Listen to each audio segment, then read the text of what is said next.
Hey guys, how are you all? Welcome back to my channel. Today we will see what if Naruto ignores Team 7. If you enjoy then please like, share and do comments. Uzumaki Naruto lay curled up in a ball at the end of an alley. The villagers, as usual, had decided to have some fun and hurt the demon brat. Naruto's clothes were red with blood and his lifeless eyes were filled with tears. Why do they hate me? Why do they like to hurt me? He thought. Try as he might, his 4-year-old brain could not find the answer. The 4 men surrounding him cackled when they saw his tears. So the monster can cry. Let's see if he can scream. The leader of the group proclaimed, taking a knife from the inside pocket of his coat.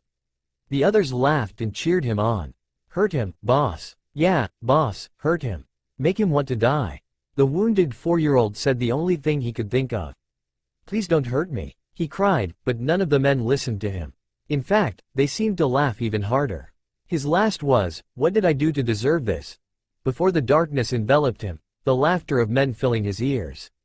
When Naruto awakened, the first thing he saw was a bright white ceiling. He sniffed the air and, smelling a distinguishable smell, realized he was in the hospital.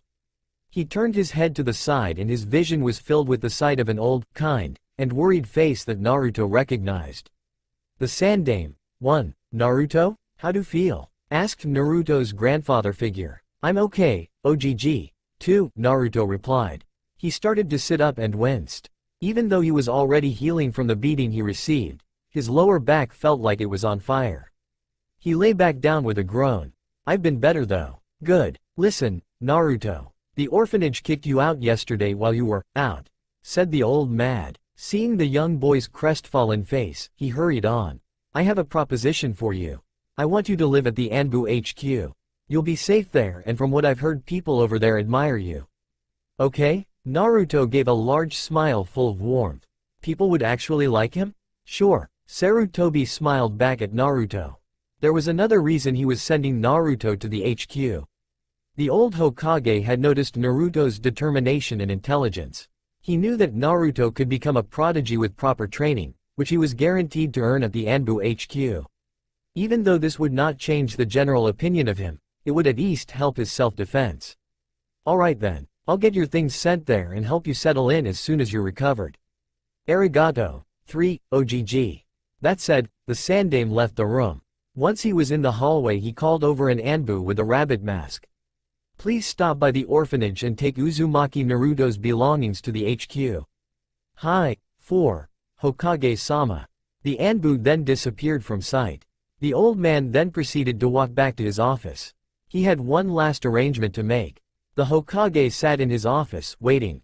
He had sent a summon for a particular Anbu and was currently awaiting her arrival. Just as he was beginning to get impatient, she appeared with a poof of smoke. You called? She asked. Hi. Uzumaki Naruto is moving into the headquarters and I want you, Snake, 5, to be his sensei. You may request help from other Anbu if you wish, but no one outside the Anbu must know about this. Hi, Hokage-sama. The purple-haired woman then disappeared in a cloud of smoke. The Sandame sat back in his chair with a sigh. I have high hopes for you, Naruto. 2 years later, a group of missing nin was hiding in a cave. The traitors had joined together and formed a group who were known to raid villages and kill innocent villagers, including children. The peace in the cave was suddenly interrupted by the arrival of 4 Anbu. 3 of them were unknown, but the leader caused everyone to freeze in terror. Judging by his height he could be no older than 7, but his name was known everywhere. He was called the Killer Kit, the strongest of the Konoha Anbu. No one except the Hokage and perhaps his squad mates knew his real name and appearance. All that could be seen from behind his mask was the young Anbu's bright blonde hair. You have betrayed your villages, ignoring the rules that bound you to them. As such, we have been ordered to exterminate you. Any last words? The Killer Kit suddenly asked. The bandits, still frozen by fear, said nothing. Very well then, let's get this over with. That said, all 4 Anbu unsheathed their gleaming katanas and ran into the cave. The screams that erupted from the cave could be heard throughout the forest. 4 Anbu stood still in front of the Hokage. Each of their masks showed a different animal. Their masks represented a snake, a bird, a fox, and a dog. The one with the fox mask stepped forward. Mission complete, Hokage-sama. We have exterminated the group of missing nins located near the border. He spoke, not stumbling on a single word. Very well. All of you besides Fox are dismissed. The 3 Anbu standing behind the Fox left, announcing their departure with 3 puffs of smoke. Fox, please remove your mask. The Anbu complied, removing his mask to show azure eyes and whisker marks on his cheeks. Blonde hair, freed from the mask, seemed to spike up even more, if possible. The Sandame observed the young boy before him. The old Hokage had been right to expect much from the boy. He had flourished under the direction of 2 select Anbu. He seemed to be unaffected from the amount of violence his job required him to witness. The boy had a very positive and playful personality, but he could be serious when needed. The 6-year-old was extremely strong, and, even though almost no one knew who he truly was, he was admired under his nickname, the Killer Fox. The old man had to worry, however. Naruto had no friends his age and was rather untrusting of everyone in the village. It was those thoughts that pushed him to his decision. Naruto, I have a new mission for you. Already? Hi. I'm sure you're aware of the Uchiha massacre, correct? Hi. Well, there is one survivor, Uchiha Sasuke. He will be entering the academy this year. I want you to also enter the academy and make sure he does not betray the village or get hurt. I will provide you with an apartment to live in. You shall remain at your position as Anbu captain and will sometimes be sent on missions if required. This mission is considered an S-rank ongoing mission. Do you accept? Hi, but I must ask, am I supposed to act a certain way? No. You may act as you wish, as long as you do not reveal your true status or mission. Understood? Hi, Hokage Ogg. The Sandame smiled at the nickname. Naruto had never stopped calling him that, even when he entered the Anbu at the extremely young age of 5.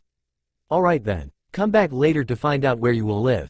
You may go. Naruto nodded, and left the room with a simple, see ya. Naruto was walking down the streets, deep in thought. He had exchanged his Anbu outfit for a black t-shirt with a red swirl in the middle and black pants with pockets all over them. He wore a red jacket over his t-shirt that had his signature red swirl on his right forearm, above his Anbu tattoo. His kunai pouch was on his left thigh, as always, and he had a backpack on that was filled to the brim with scrolls. Each scroll contained an object sealed inside of it. One of his scrolls, for example, held his katana. Another held some emergency food. All of the other scrolls held what little belongings he had, so that when he learned his new address he could easily move in without trouble. One particular scroll held his Anbu equipment, in case of emergency. Ignoring any glares he received, Naruto continued wandering through the streets with no actual destination. Eventually he reached a park, and decided to sit down by a tree, still thinking. I can act as I want to, he thought. How should I act? Serious? No, that could make me look suspicious.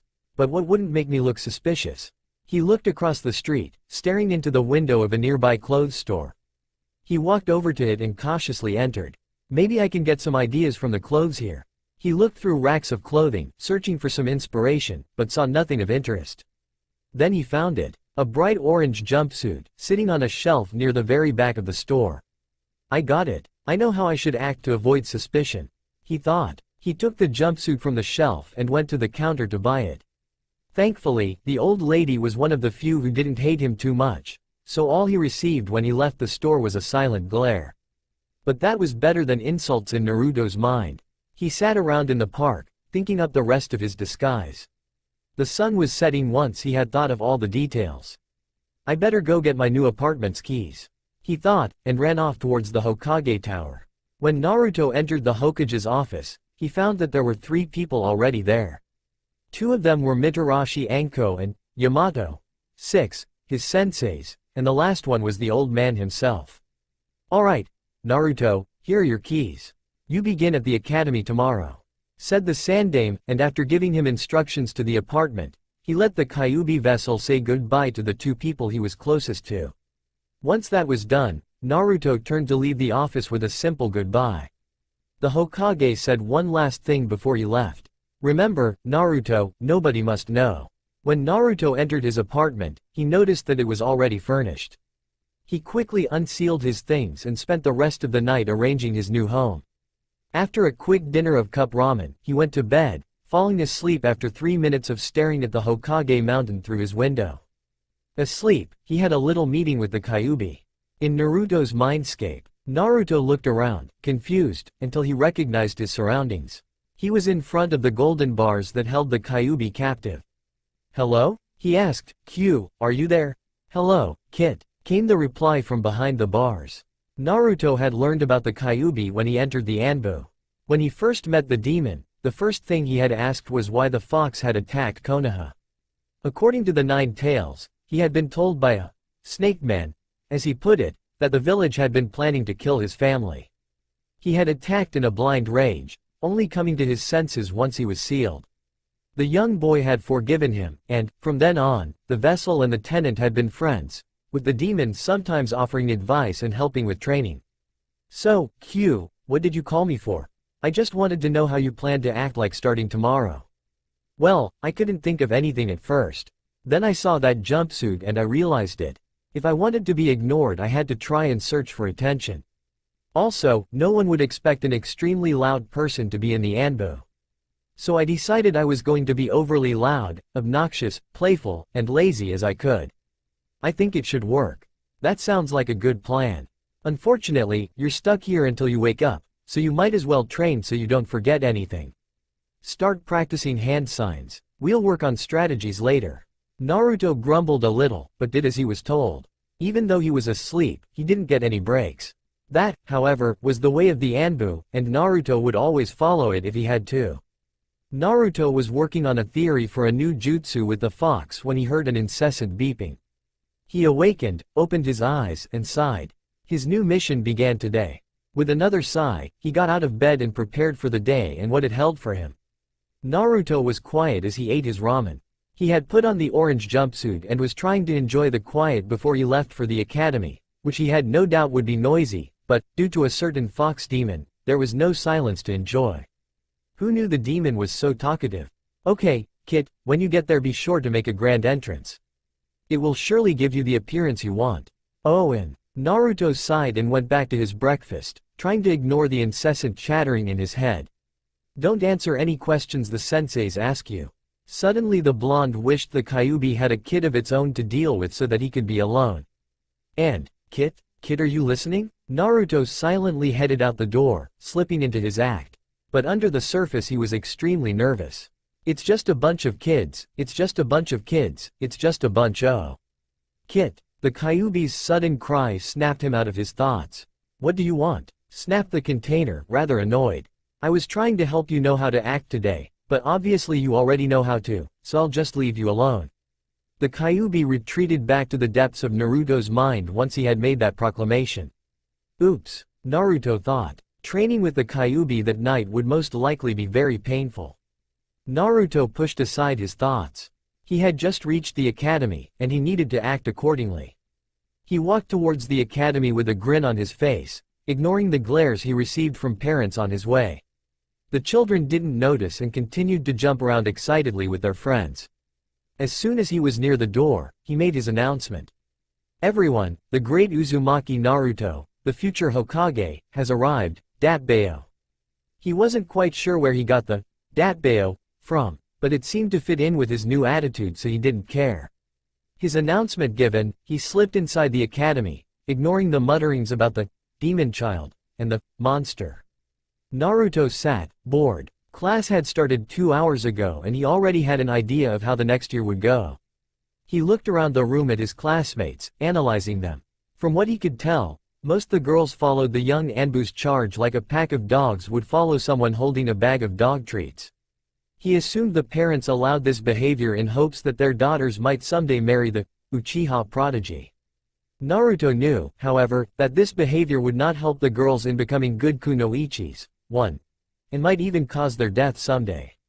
The young Avenger himself was staring out the window, head over his folded hands, seemingly brooding. The Anbu silently wondered if the Uchiha was even nice. It would surely make his job a lot easier if he was.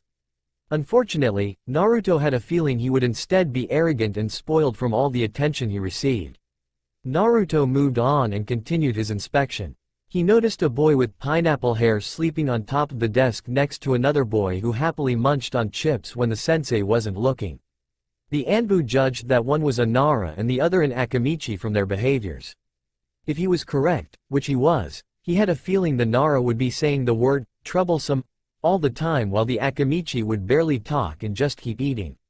He spotted a girl with bright blonde hair sitting next to a girl with a red boy in her pink hair sitting behind the two boys. Judging by the blonde's eye color, she was a Yamanaka. They must be trying to reform the Ino Shikacho formation, mused Naruto. I can't blame them. I was assigned a mission with them once. I know how strong they are. He continued his sweep throughout the room. He had no idea of the pink-haired girl's identity. His eyes fell on a brown-haired boy with strange red markings on his face. A dog was perched on his head, marking him as an Inuzuka. Inwardly Naruto groaned. He could already tell that his classmate was hot-headed, like most Inuzukas were. A few chairs away sat a boy with small round sunglasses and a coat with a collar that hid half of his face. Focusing his attention on the bug-like boy, the vessel squirmed. He could sense the presence of the Aburame clan's chakra insects. Turning his head to the left, Naruto completed his inspection by analyzing a Hyuga, judging by her lavender pupil-less eyes. The observant shinobi, too, noticed that there was something different about her. She didn't seem prideful or overconfident at all. She appeared to lack self-confidence instead. She seems interesting. I think I'll keep an eye on her. Naruto was awakened from his thoughts by a hand waving in front of his face. Huh? He said, looking up. He followed the arm attached to the intruding hand and found himself face to face with his new sensei. Well, Naruto, now that I have your attention, how about you answer the question? She asked sternly, glaring slightly. Internally Naruto frowned. He had noticed the slip-up and could tell the woman didn't like him. But no one in the class could see his true thoughts. The demon container had slipped under his mask and was grinning and scratching the back of his head sheepishly. Anyo, 3, Sensei, could you repeat the question? The class laughed and Naruto grinned even wider. Apparently he had just earned the title of class clown. In reality, he had known the question and the answer. He just wanted to convince everyone he was an idiot before he did anything. The kids calmed down and class continued. It was lunchtime, and Naruto was nervous again. He had calmed down during class, but the stress was back. He had no idea who he should sit with. The undercover Anbu had learned that first impressions meant everything back when he was still young. He noticed the Nara, Inuzuka, and Akamichi sitting at a table in the playground. He walked over to them confidently. Do you have room for the future Hokage, Datbeo? He asked loudly when he reached his destination. After a minute the Nara looked up and replied. It's troublesome, but you can sit with us. Naruto happily sat down with the 3 other boys. They talked throughout the lunch break and got acquainted with each other. The Nara was named Shikamaru. He was the stereotype of his clan. A lazy genius who only liked sleeping and watching clouds. Akamichi Choji ate his chips throughout the lunch hour, as Naruto has suspected. Inuzuka Kiba, Naruto noted, was even more hot-headed than expected and seemed to like to make fun of people. They weren't the perfect friends but they were nice enough. The fact they talked to Naruto made him happy. The lunch break was over all too soon and the students were ushered back into the classroom for another long lecture on the basics of chakra. Naruto watched the other children get picked up by their parents before leaving on his own to the Hokage Tower. His Anbu tattoo was warm and glowing, a sign of his summoning. As he left, he couldn't ignore the parents that were warning their kids to stay away from him.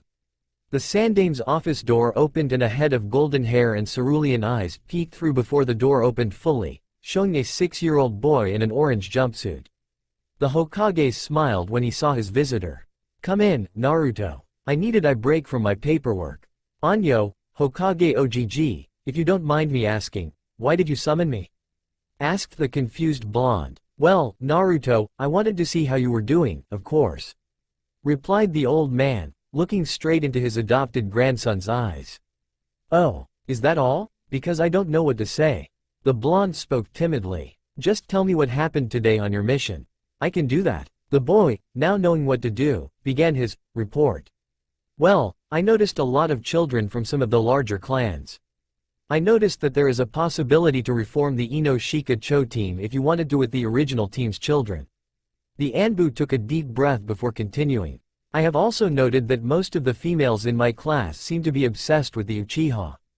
You might wish for a lecture to be given about working for yourself, the mission, and your team, not to impress anyone.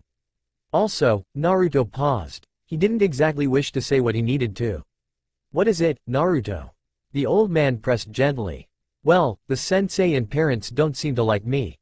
I was wondering if I should leave the academy and rejoin the class later, OGG. Said the young boy. As much as I would like to, Naruto, I cannot, for it might jeopardize your mission. You do understand that, correct? Hi, Hokage-sama. In any case, I will be giving you missions from time to time. They may stretch across for several days, so you'll get a break from time to time. In any case, we can't allow our best Anbu to lose his touch, can we? Said the Hokage, smiling at the boy. Arigato, Hokage-sama, said the boy, blushing furiously at the praise he received. You are dismissed. Come back whenever you want, though, said the kind old man. I will. Goodbye. Naruto turned around and left the room.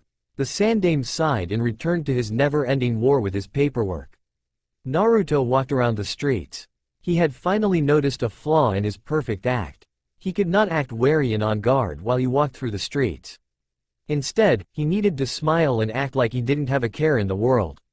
Needless to say, he, as any other seasoned shinobi would be, was very displeased with this.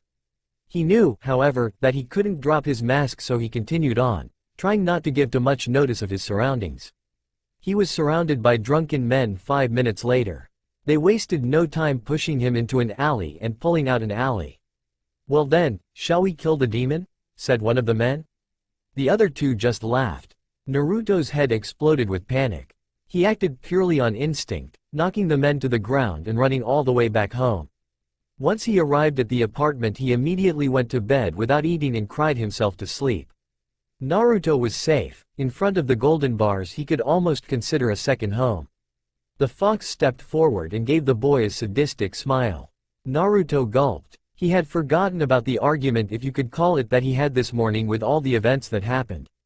The demon opened his mouth and began to speak.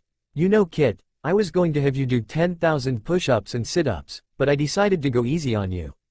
He proclaimed, giving an air of generosity. Naruto sighed with relief. Perhaps he was off the hook.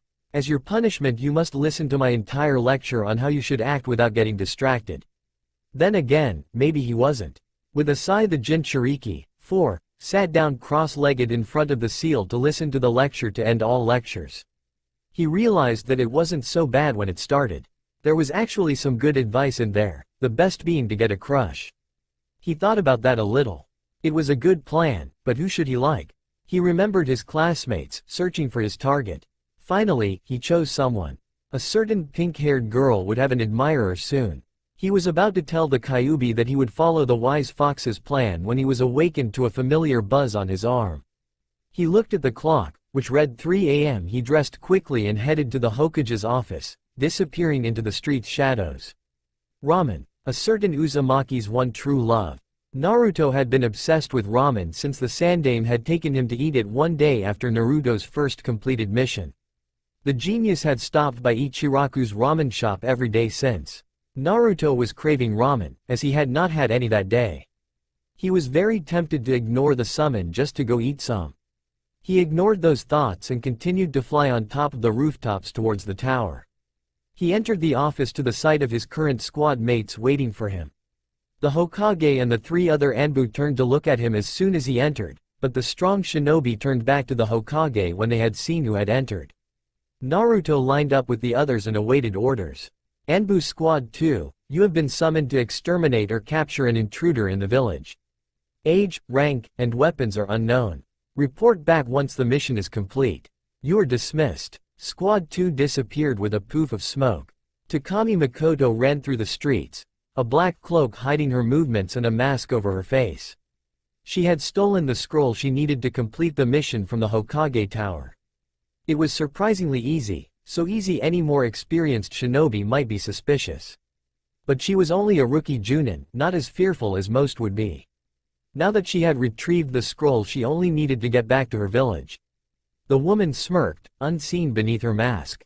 Naruto and his squad flew through Konoha, jumping rooftop to rooftop.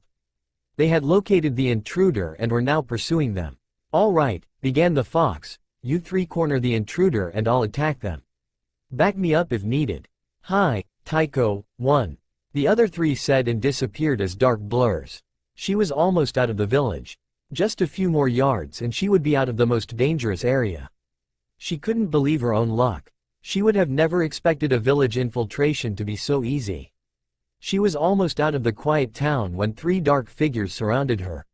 She looked at their faces and froze. They wore the mask of the Konoha Anbu.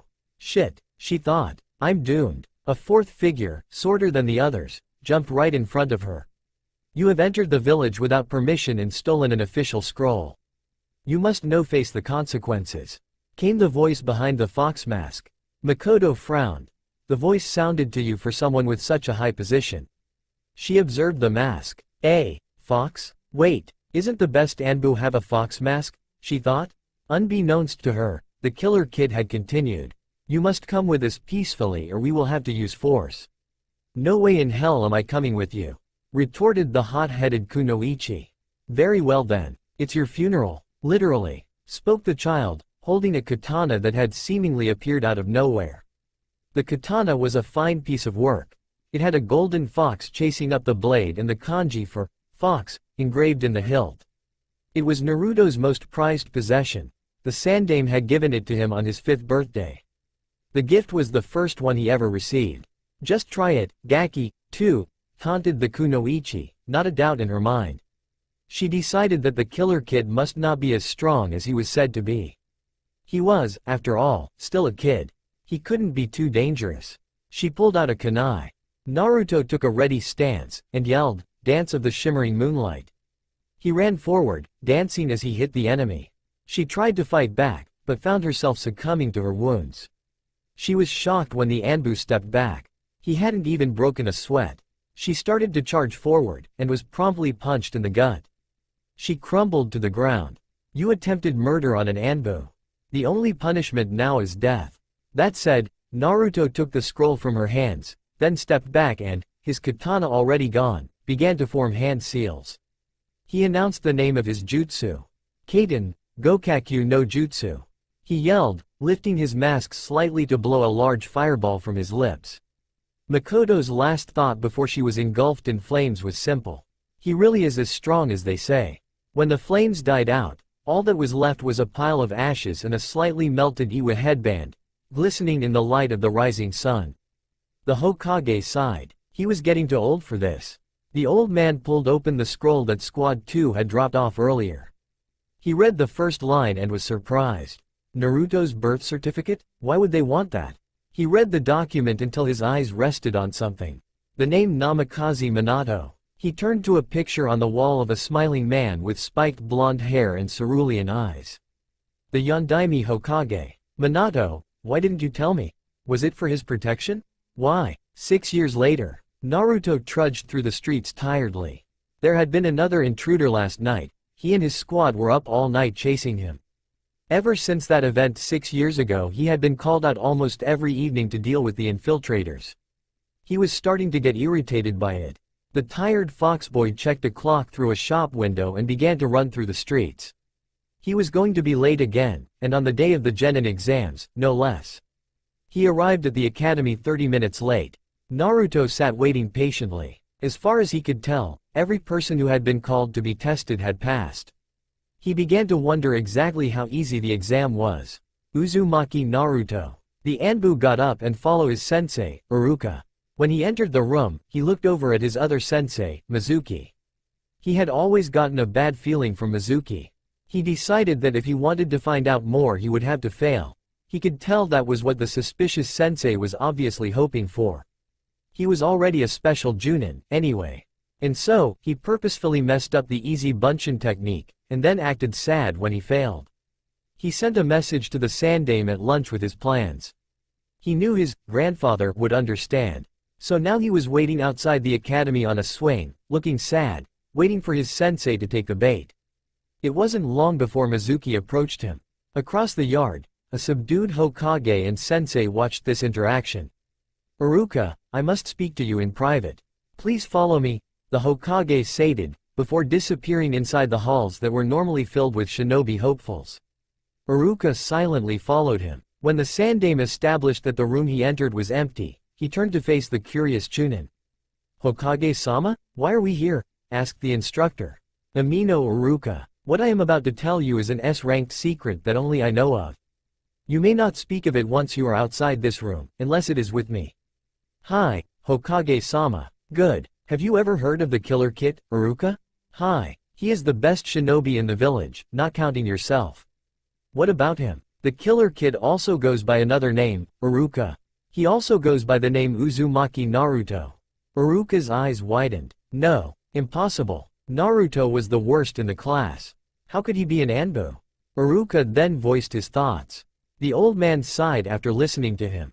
"Iruka, the Naruto you know is a fake. Naruto was assigned a long-term mission to protect the Uchiha.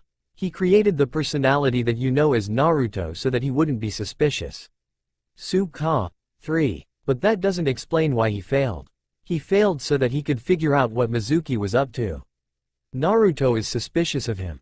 He is now on a self-appointed mission, and failing the test was required to continue it. Oh, one last thing before you leave, Iruka. Naruto is an orphan, like you. He was alone almost all of his life, including when he was in the Anbu. Please, treat him well. Hi, Hokage-sama, stuttered a surprised Iruka. He then turned around and left the room. Later that night, Naruto looked around. He had pretended to learn the techniques in the Forbidden Scroll. In actuality, the old Hokage had taught them to Naruto a few years ago. They were surprisingly easy with his chakra reserves. He was about to go back to practicing when he heard a rustle in the bushes. He turned to saw Mizuki standing near him.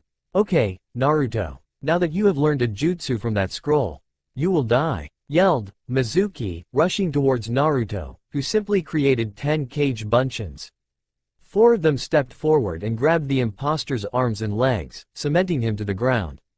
The other Narutos stepped forward and knocked him out. They then dispelled themselves. Naruto unsealed his Anbu outfit and changed quickly, sealing his jumpsuit away. The Anbu then slung Mizuki over his shoulder and headed back to Konoha to hand the crazy nin over to Ibiki. When Naruto got home, he crashed on top of his bed. He didn't awaken for a day. The Sandaime let him sleep, for he knew how tired the young boy was. When the demon vessel woke up, he simply took out his headband from the drawer by his bed and left the apartment after get dressed and having his breakfast, which was, as always, ramen. When Naruto arrived at the academy for orientation day, he received a few odd glances, but everything was fine besides that. Until he actually entered the classroom. As soon as he sat down, he was attacked by a certain Yamanaka. "What are you doing here, Baka?" She asked rudely. "You're supposed to have actually graduated to come."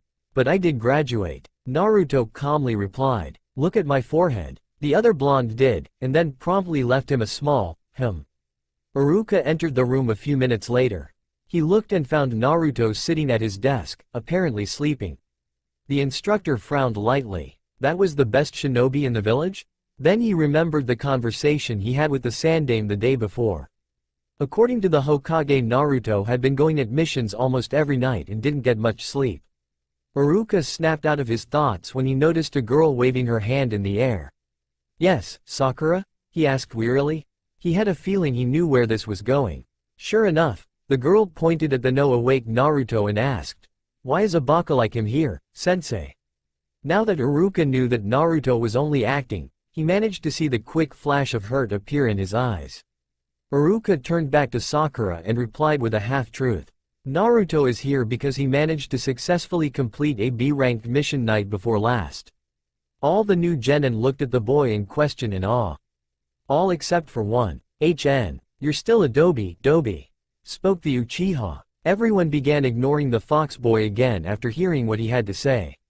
Iruka wanted to scream after seeing how well the class followed the Uchiha's command. He cleared his throat and began his lecture on what it means to be ninja. An hour later, the so-called dolphin was giving off the new teams. Team 7 is composed of Uzumaki Naruto, Haruno Sakura. Naruto jumped for joy. "Yata!" he yelled before settling back into his seat. "And Uchiha Sasuke. Your instructor is Hitaki Kakashi." This time Sakura jumped for joy while Naruto and Sasuke glared at each other. After a quick sigh and headshake, Iruka announced the last few teams. The newly joined Team 7 was bored. Very bored. All the other students had already left with their new senseis. Even Iruka's sensei had left an hour ago. Naruto was starting to question the Junin's skill. He decided to make a little test to learn a little bit about his new sensei. He grabbed a blackboard eraser and carefully put it on top of the door in a way that would cause most of Kakashi's face, but avoid his eyes. Naruto Baka. What are you doing? Demanded an infuriated, but secretly excited, pink-haired girl. Playing a prank, what else? Responded Naruto, trying not to wince at his teammate's screech. The third member of Team 7 decided to join in on the conversation. Said the prodigy, before turning back to the window to brood. Team 7 waited, and then waited some more. Finally, the copy nin appeared, 4 hours late. He opened the door, and the eraser fell on his face, making him look like he had fallen headfirst into a pile of either chalk or flour. This guy doesn't seem too tough. Thought Sasuke, already putting himself above the Junin. I can't believe he fell for it, were the thoughts of a certain Kunoichi. Naruto grinned. He had secretly put a tiny amount of chakra to help conceal the eraser until one actually saw it. Apparently his trick worked well. He would use it next time he fought. All three genin looked over expectantly at their new sensei. Well, my first opinion of you is that I hate you. Meet me on the roof. I see, he seems to underestimate people because of their age. According to the way he stands, he doesn't trust people very much. He must have lost someone important to him when he was younger. Mused the blonde-haired shinobi. The Junin then took out an orange book that the undercover Anbu recognized from the Hokage's office, and disappeared with a poof of smoke. Two of the Team 7 members started to run up the stairs. Once the classroom was empty, Naruto made a cage bunshin and sent it up to the roof in his place. The real boys snuck off to go train. Sakura and Sasuke ran outside onto the roof to be met with the sit of their sensei, waiting for them. Well, there's Pinky and Mr. Prodigy, so where's the other one? Thought a certain Cyclops. Ah, there he is. Something's off though, I can't tell what it is. The two genin and the cage bunshin took their places in front of him. Alright, now that we're all here, how about we introduce ourselves? Just state your name, likes, dislikes, hobbies, and dreams.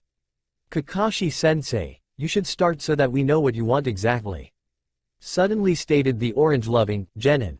Fine, my name is Hitaki Kakashi. I have some likes and dislikes, none really important, my hobbies are a secret, and I have no dreams. The younger three members of Team 7 seemed rather annoyed at the sorry excuse for an introduction. Alright then, how about you start, Bubblegum? Sakura hated her new nickname, but started talking anyway. My name is Haruno Sakura. My like are, Sakura looked at the prodigy and blushed. My hobbies are, Sakura looked back at the Uchiha and giggled. And my dreams are, Sakura looked at the prodigy and squealed. And what are your dislikes? Asked the sensei. Without hesitation she replied, Naruto Baka. Fangirl. Figures I always have one on my team. Commented a certain Junin. Alright, Raven, you're next. My name is Uchiha Sasuke. I have no likes and I dislike everything. I do not have a dream, but an ambition that I will complete, to kill a certain man and revive my clan. Well, I saw that one coming. Maybe the blonde will be better. Blondie, you're up. Naruto grinned a very large grin. My name is Uzumaki Naruto. I like ramen, Hokage OGG, and nice people. I dislike mean people, fangirls, and those who think everything in life will be handed to them. My hobbies are training, eating ramen, and making ramen. I can't remember last night's dream, but night before last I dreamt that I had apple pie flavored ramen, datbayo. Well, that was interesting. At the very least the kid's entertaining. Alright, report to Training Grounds 11 tomorrow at the crack of dawn. The real test, which has a 66.66 failure rate, will take place there. Oh, and don't eat breakfast, you'll only throw it up. Kakashi disappeared and went to hide in a nearby tree.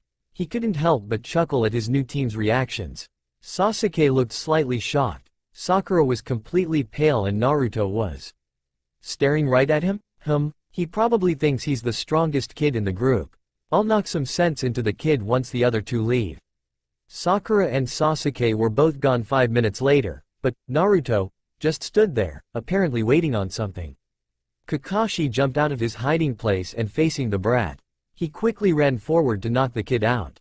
Before landing his punch he whispered, "You're not the best you know," into the boy's ear. He landed the punch in the kid's gut and was shocked to only see the vessel smile at him before vanishing in a poof of smoke. Kage Bunshin? How does that kid know Kage Bunshin? Kakashi quickly left the scene to go read his book. At the training grounds, Naruto received all of his clones' memories. He listened to the instructions for the test and decided to eat and sleep anyway. He knew his sensei would be late anyway, and he felt the part about the food was a bluff. He quickly left for his apartment, chuckling when he heard his clone's introduction. The next day, Sakura was furious. Kakashi was late again, and today Naruto had even joined in on the act. He's such an idiot, she thought to herself. She wanted to get the test over with so that she could eat. She was so hungry. She was about to scream in frustration when Naruto arrived. Kakashi arrived 5 minutes later. "You're late," yelled two of the genin. One was faking it, the other wasn't. Ma, Gomen, I got lost on the road of life." What kind of idiots those he take us for, thought the kunoichi. As if on cue, both she and Naruto yelled at the same time. Liar. Kakashi ignored them and explained the rules for the test. Once he told them to begin, all three genin hid in the bushes. Naruto wasted no time sending a Kage Bunshin to challenge Kakashi and snuck off in Sakura's direction. "Sakura-chan, I have a plan," he whispered, causing her to jump slightly. "And why would I work with you?" she retorted. "Because I'm your teammate, that's what you're supposed to do. Besides, you can help me get Sasuke Teme, too, to join us," came the slightly gentle reply. The girl nodded and followed Naruto to Sasuke. When they found him, they tried to convince him into a plan. It was finally Naruto's statement that he wouldn't be able to train by himself if they failed that got him to agree. Of course it was Sasuke who thought up the plan. Naruto said that could both have the bells if the plan succeeded. He conveniently forgot to mention that it didn't matter if he passed or not. After a minute, all three rookies went to start their plan. Naruto was up first. He leapt out of the bushes, his clone already destroyed, and started to attack Kakashi. As soon as Kakashi pulled out his book, Sasuke fired a Gokakyu no Jutsu at him. Taken off guard, the Junin didn't notice Naruto kick him in the shin. On cue, Sakura swept in and took the bells. Mission complete. Impressive, they managed to pass, were the silver-haired man's only thought on the matter. He congratulated them on passing with a closed-eye smile. He poofed to the Hokage Tower to report his new team's success. As soon as he left, the three remaining members of Team 7 acted as if nothing had happened. They all left to their own activities. 3 weeks later, D-ranked missions now had a new name. Naruto had dubbed them the Missions from Hell on their second day as a team. Now, almost 3 weeks later, he couldn't help but feel that he was in hell. He pulled out another weed with a sigh. Cleaning the park? What kind of excuse for mission is this? He wondered, complaining vocally as well. His teammates ignored him, as always. He ignored the fact they were ignoring him. It was almost like a routine now, one that Naruto hated. He finished pulling weeds and started to grumpily clean the benches. Pink Princess, in position. Said a voice over the static of a radio. The Avenger in position. Target is in sight, around 50 feet away. The Ramen King is in position. Good. 3, 2, 1, go. There were many yowls and cries of, "Ow. That hurts." Before Sakura reported, target captured, Kaka-sensei. Good. I'll meet you at the tower. The three genin began to walk back from the forest to the tower, one appearing indifferent, the other holding a fat cat by its neck, and the other covered in scratches and bites mumbling something about evil cats. The door to the mission room opened to reveal a rather annoyed Team 7. As soon as they returned, the female team member handed the cat to its owner with a fake smile. WJILE Kakashi lazily reported. Mission complete, Hokage-sama. The Hokage was slightly worried when he noticed the look on Naruto's face. His eyes were glinting mischievously. I sure hope he isn't thinking what I think he is. The shinobi in question was currently having evil thoughts. I wonder if OGG will let me take a special assassination mission concerning a certain cat later. But first, The undercover Anbu stepped forward, ignoring the eccentric lady strangling her cat. "Hokage Ogg, I demand a higher-ranked mission," he cried. His sensei's eye widened, and he had a hand covering his mouth before he could say, "C-ranked mission." Iruka's eyes widened and he stood up and started yelling at the unfortunate 12-year-old to be more respectful. And to think he's in the Anbu. He pushed that thought aside, launching into a lecture about the mission ranks that almost put Naruto to sleep. When he was done, the Hokage smiled and said something that shocked almost everyone. "I think I have what you're looking for, Naruto. A C-ranked escort mission to the Land of Waves. What do you say?" "I like it," was all Naruto said. In reality, he would have preferred a higher-ranked mission, but a C rank was much better than a D-ranked mission. "Kakashi, do you accept?" "Hi, Hokage-sama, then it is decided. Team 7, please meet your client. Send in Tazuna." On cue, an old man holding a bottle of sake, 3, walked in. The first thing out of his mouth was, "Do you honestly think these brats can protect me? I mean, the shortest one looks like he's still a baby." The Sandaime closed his eyes. He knew what would happen next, and it wouldn't be pleasant. People tended to learn quickly not to insult or anger Naruto. Team 7, Tazuna, and Iruka were about to see why.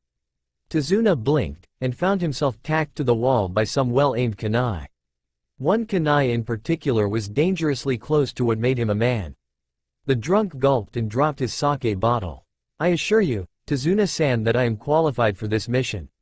To further prove my point, you have the great chance to see my genjutsu," stated the blonde coldly. "But first, oh no, he isn't going to use that move, is he?" The Sandaime began to worry. "Parched no jutsu," cried the boy, and the Hokage paled considerably. Naruto was angrier than he thought. "Tazuna-san, my jutsu ensures that all of your alcohol is destroyed, and you will get shocked anytime you try to consume any during the next week." Tazuna turned white as a sheet. "Now I hope you enjoy my genjutsu. Naruto style. 1,000 kills." Naruto then promptly left the scene. "Oh no, he did you that genjutsu.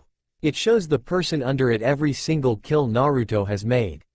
And when it's over or dispelled, Tazuna will think he looks like a girl for a week." The Hokage did not say anything, however, for it might arouse some embarrassing questions if he did.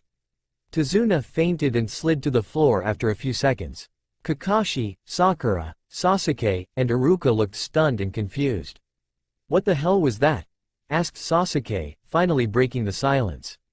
The oldest man sighed. He was going to have to say something after all. That was an angry Naruto. And that, the old man pointed at Tazuna, are the effects of Naruto's genjutsu. "I suggest you don't provoke him, if possible.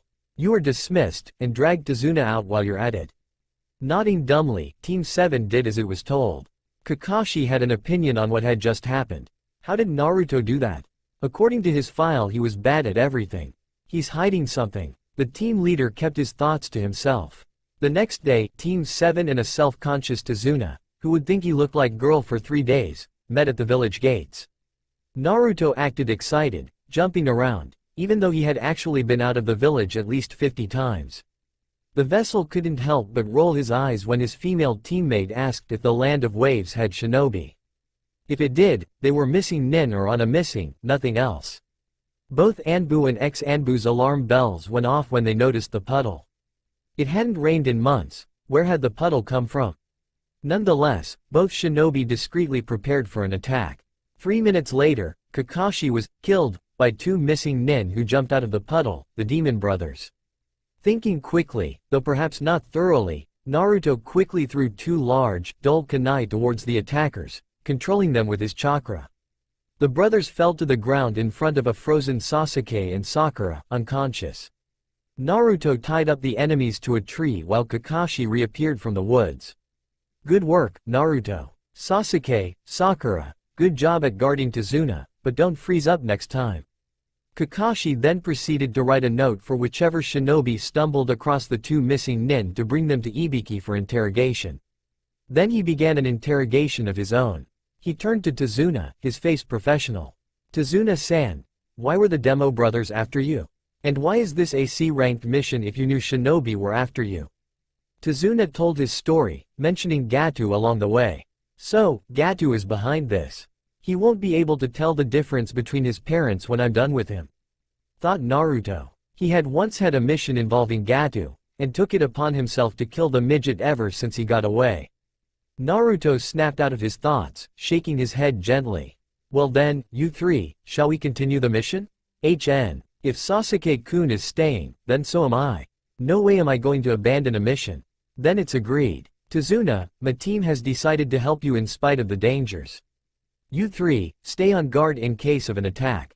Let's go. The two genin and undercover Junin nodded and continued down the path. Team 7 and Tazuna were almost at the latter's house when Naruto heard a rustle in the bushes. On instinct, he flung a kunai in direction of the noise. Naruto Baka, why did you do that? Shrieked a certain girl. She marched into the bushes and reappeared with a snow-white rabbit in her arms. Both Junins noticed the rabbit's color. It was spring, and rabbits were only white if it was winter or if they were kept indoors. Seeing as it was spring, then, everyone duck, cried Naruto as an oversized sword flew directly above their heads, falling by the shore of a lake 30 feet away. A man with bandages covering most of his face jumped out a tree and went to grab his sword. The copy nin was lifting his hitate 1 to reveal his Sharingan when smoke from a smoke bomb filled the area. When the smoke cleared, he found himself in the woods, being watched by one of Naruto's Kage Bunshin. He peeked through the trees and saw himself. After a second he realized that his copy was actually Naruto under a henge. What is he up to? Wondered Kakashi. The kid was obviously hiding something. He looked at Tazuna, and could see Sasuke, Sakura, and another Kage Bunshin guarding him. He heard a clang, and focused his attention on the fight. Naruto was holding a sword he had never seen before and was attacking the S-rank nin with a fluid dance. A second later, and Zabuza and Kakashi were facing each other, trying to predict the other's next move. Well, if it isn't Kakashi the copy nin, said to have mastered over 1,000 jutsus. I'll enjoy killing you. Zabuza, the demon of the mist. S-rank missing nin wanted for attempting to overthrow the Mizukage, too. I see you know me as well. But enough talk. Now it's your time to die. Naruto began to make hand seals, so fast that his hands were a blur. He finished, and, holding the final seal, yelled, Kaden. Karyu Enden. He blew a flaming dragon from his mouth. Zabuza began to form hand seals when he saw the dragon. Suiden. Suiryuden no Jutsu. A water dragon emerged from the lake and began to attack the fire dragon. The fight went on for 10 minutes, until both dragons were dispelled. Naruto charged towards Zabuza, aiming a punch at his jaw. Zabuza jumped back a little, only to be swept off his feet by a roundhouse kick. He crumbled to the ground and started to stand back up, when a fist connected with his head, sending him to a world of darkness. Naruto had taken his sword back out and was about to deliver the killing blow when 3 senbon lodged themselves in the missing nin's neck. A hunter nin jumped out of a tree and walked over to Zabuza. Thank you for helping me exterminate Zabuza. We have been trying to kill him for a long time now. I'll go get rid of the body. The hunter nin left without another word. That must be Zabuza's accomplice. Those senbons couldn't have killed him. We better prepare for another attack, thought Naruto, still under henge. He then turned to the rest of his team. Well then, we should probably head back. In the trees, the Kage Bunshin who had been restraining Kakashi from joining the fight let him go. You should follow them. You and Naruto will switch places around dinner time. The Kage Bunshin then dispelled itself. Naruto is definitely much stronger than I thought. He didn't even break a sweat, thought Kakashi, even more suspicious than before. He discreetly followed his team in the shadows. Someone was approaching Naruto in their sleep. Unfortunately for them, Naruto was a light sleeper. They were about a foot away when the boy stood up and shoved them against the wall, putting a kunai to their throat.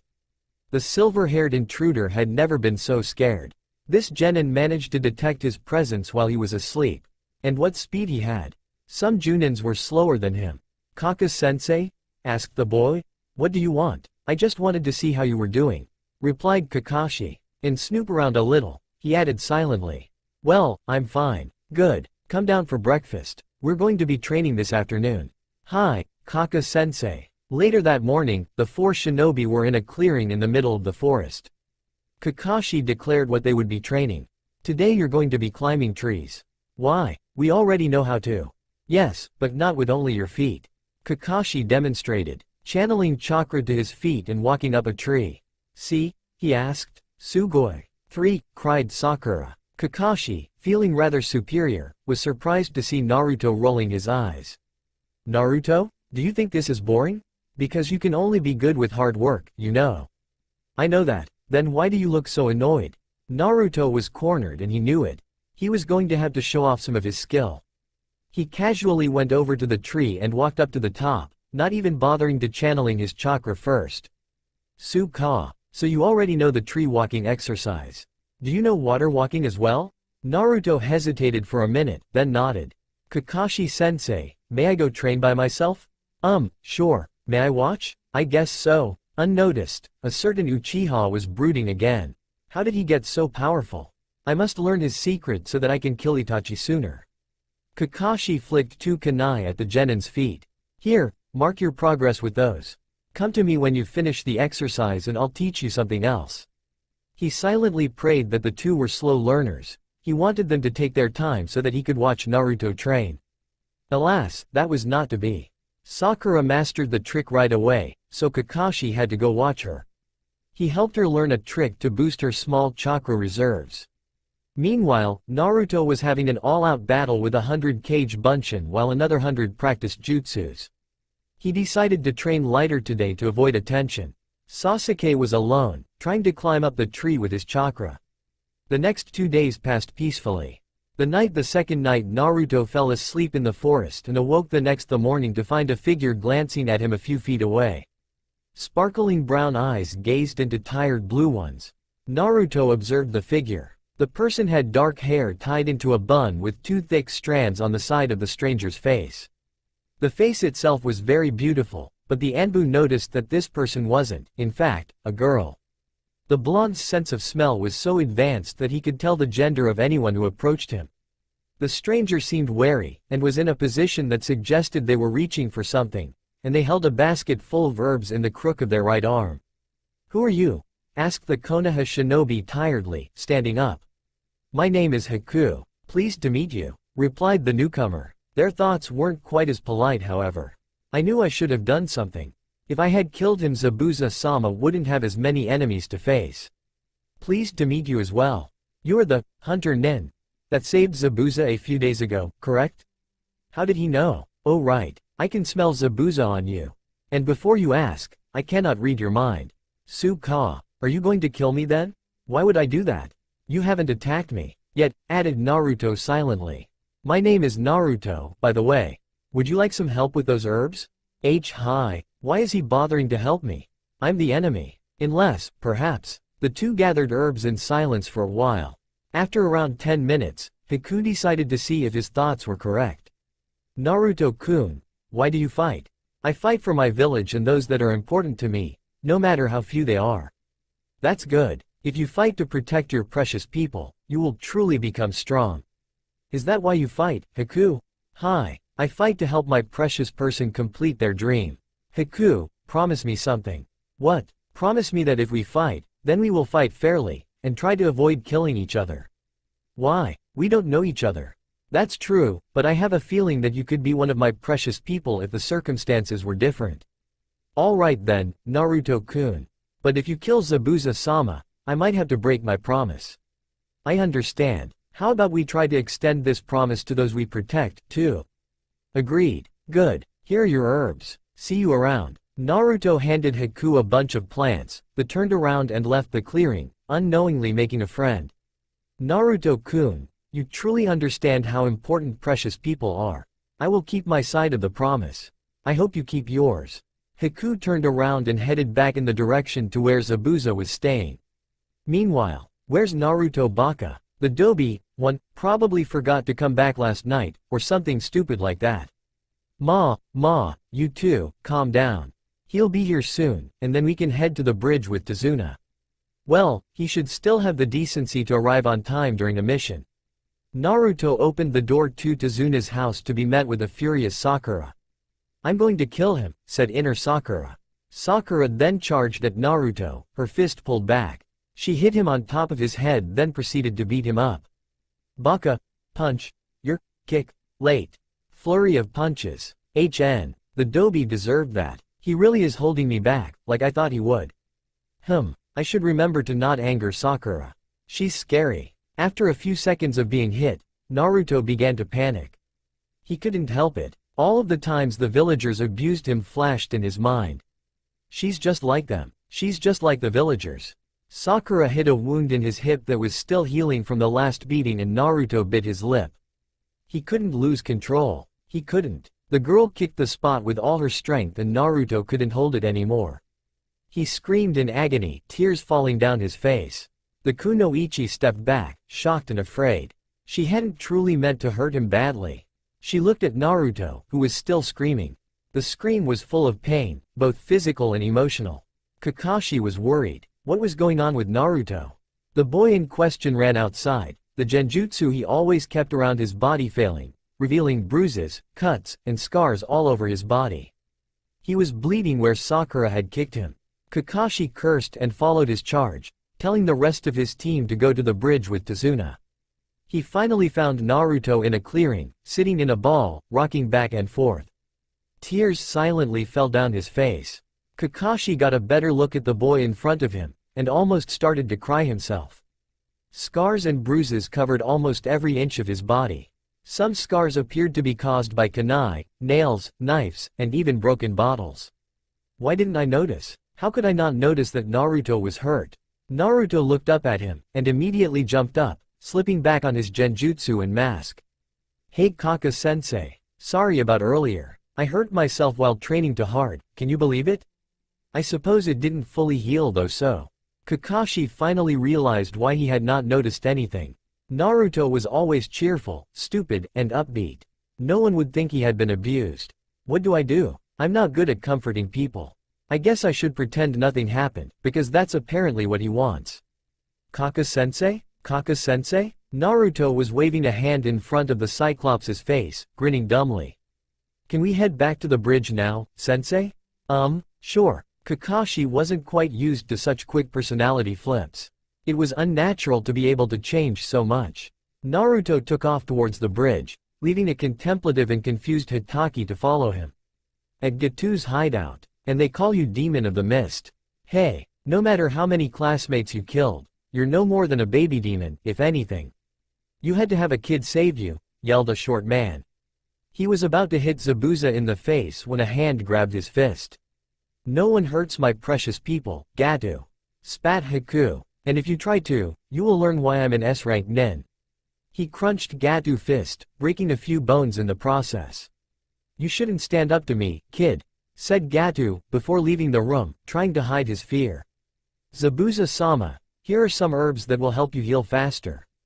Good, that means I can kill the copy nin sooner. Haku frowned lightly. I wonder if Zabuza-sama hurting Naruto's precious person counts as breaking the promise. If it does, I suppose I'll have to stop him. Haku pushed aside his thoughts and got to work healing the Demon of the Mist. Meanwhile, at the bridge, Sakura was worried. She had never seen anyone react the way Naruto did. She glanced at Sasuke. He seemed to be focusing completely on the mission, not even thinking about Naruto. She followed his example and helped a villager lift a bag of cement. Naruto and Kakashi arrived 30 minutes later. Sakura decided to apologize right away. She took a deep breath then walked up to Naruto. Gomen, too, Naruto. I didn't mean to hurt you. It's fine, Sakura-chan. I was wondering if you wanted to go get some ramen when the mission is over, Datbayo. All thoughts of being nice to the blonde shinobi flew out the window. Naruto baka, yelled the girl, conking Naruto on the head. Kakashi, who had watched the exchange, frowned. Could Naruto have been acting the whole time he knew him? Oi, you, with the silver hair, can you help me with this? Kakashi shook his head and went to help the villager. The rest of the day passed uneventfully. 4 days later, Naruto shot up in his bed. Something was wrong. He looked out the window. Everything seemed fine, the sun causing the water outside to shimmer. Wait, the sun? Shit, thought Naruto, I overslept. He hastily got dressed and was heading down the stairs when he heard a yell, then 3 bangs. He ran down the stairs to see Inari standing up to 2 shinobi who were holding Tsunami, his mother, captive. Naruto was shocked, to say the least. Not only about the shinobi, but about Inari. He had apparently had a personality flip after the event 2 days ago. Flashback. Team 7 and Tezuna's family were sitting at the table eating dinner. Well, everyone but Kakashi. He had finished eating in less than a second. The others present wondered how he did it. And Sasuke is going to train with me tomorrow. Naruto and Sakura, you two are going to guard the bridge. Naruto, send a Kage Bunshin if there's trouble. Naruto began to complain about wanting to get stronger, but Kakashi cut him off. Naruto, think of helping the construction as strength training. The villagers will probably be asking you to carry a lot of things. Hi, I will get stronger and become Hokage, Datbeo. Why even bother? You're going to die anyway, so why should you train? Spoke up Inari suddenly. It's hopeless. Gato is going to kill you. Inari, said Tsunami. She was about to continue, but was cut off by the sight of Inari being held against the wall by an orange-wearing shinobi. You're wrong. We train to get stronger to beat them. It's not helpless, no matter how much you think it is. Inari was crying by that point. Oh, and crying doesn't fix anything. Being a crybaby won't get rid of your problems. I know you think you had it hard, but people have had it much worse than you. What do you know? You have friends. You're always happy. You don't have anything to be sad about, cried Inari in anger. Naruto dropped him to the floor and turned to leave. He said one last thing before exiting. Inari, some people are sad but choose to actually overcome it and deal with anything that is currently happening. Remember that. Naruto left, and the room filled with silence. Inari ran up to his room, still crying. Kakashi had talked to him later, explaining what Naruto meant. The younger boy admired the blonde ever since. End flashback. One of the missing nin stepped forward and raised his sword, preparing to end the young boy's life. He lowered his sword and, instead of hearing screams, like he expected, he heard a clang of metal against metal. He looked down and saw Short Boy blocking his attack with a beautiful katana. Naruto Nissan, cried Inari. Naruto. Naruto pushed the first missing nin back with his sword, and promptly slashed his gut. He then repeated the process when the other shinobi charged at him in rage. He then dragged the corpses outside and dumped them into the sea. He turned around and met two shocked faces. He grinned. A hero always comes at the last minute. Kage Bunshin no Jutsu. A clone appeared next to Naruto. Listen, this copy of me is going to protect you too. Be careful anyway, got that? Not even waiting for an answer, Naruto took off towards the bridge, where he could hear the sounds of battle. So Zabuza has recovered. Haku, I hope you keep your promise. At the bridge, mist covered the bridge, making it difficult to see. On one part of the bridge, Haku was using his ice mirrors, being careful not to hit any of Sasuke's vital organs. At the most, Haku would knock him out, nothing more. He was slightly shocked when Naruto jumped into the ring of mirrors. Sasuke and Naruto started to try and find a way out of the jutsu, Naruto using Kage Bunshin, Sasuke using his newly awakened Sharingan. Haku threw another flurry of Senbon towards the Konoha shinobi. He didn't expect Sasuke to step right in front of the attack, being covered with the needles. 3 of them hit Sasuke in the neck, putting him in a half-dead state. Naruto was in shock. What just happened? He was supposed to protect Sasuke, not the other way around. It was his mission to protect Sasuke. Why, Sasuke, why? Why did you do that? I don't know. My body moved on its own accord. Sasuke fell to the floor, apparently dead. Naruto glared at Haku. Haku, you broke your promise. I suppose I have to break mine. That said, red chakra began to envelop Naruto's body. The blonde's hair became spiky, his eyes crimson, claws and fangs grew, and his whisker marks deepened. He charged at Haku. How dare you? Kakashi heard a roar, then felt a chakra he hoped never to feel again. Oh no, he thought, and started to head in Naruto's direction, but was stopped by Zabuza's voice, coming from all directions. Now, Kakashi, your battle is with me. Let your students defend themselves. Fine, let's finish this quickly. Kakashi began to form seals for a summoning jutsu. I can't let the Kyuubi escape. This better work. Back on the other side of the bridge, Naruto had grabbed Haku and was currently holding him in midair by the collar. How dare you break your promise? Naruto-kun, Sasuke is alive? He's only knocked out. I understand, if you kill me anyway. said Haku between pants. Naruto's enraged look left his face upon hearing that his teammate was alive. The red chakra receded, the feral features left, and Haku was dropped on the floor.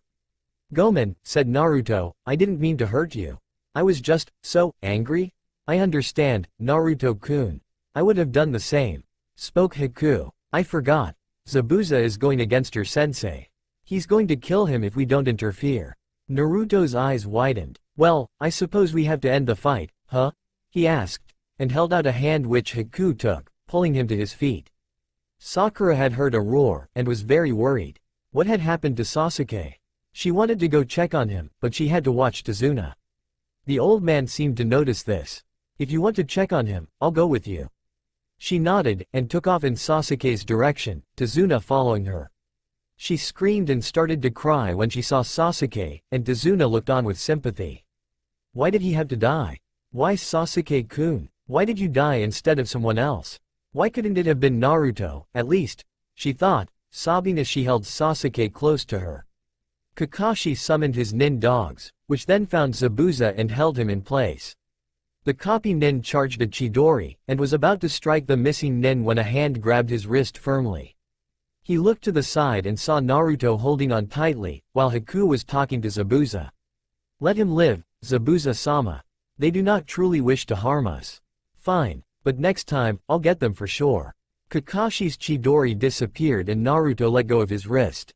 "Why did you do that, Naruto? That was very foolish." "I did it, sensei, because of a promise." He walked over to Zabuza. "Zabuza-san, killing everyone and using people isn't going to help you reach your goal. You should try to regain the villagers' trust somehow, and then convince them that you would be a better Mizukage than the current one." "What would you know, Pipsqueak? You aren't superior to me. Hell, you probably haven't killed anyone in your life. You know what, Zabuza-san? I think I'll let you and Haku in on secret, as long as you don't tell anyone." "Fine," grumbled Zabuza. Kakashi watched, curious. He couldn't hear a word. The mist had dispersed by then, and he saw Naruto whisper something to Zabuza and Haku. When he was done, the two he told his secret to looked at him in shock and, apparently, with respect. What did he tell them? He wondered. He noticed Haku mentioned something, and then Naruto's eyes became saucers and he ran to the other side of the bridge. The three shinobi followed him at a slower pace. When Kakashi saw Sakura holding Sasuke, he had an idea of what happened.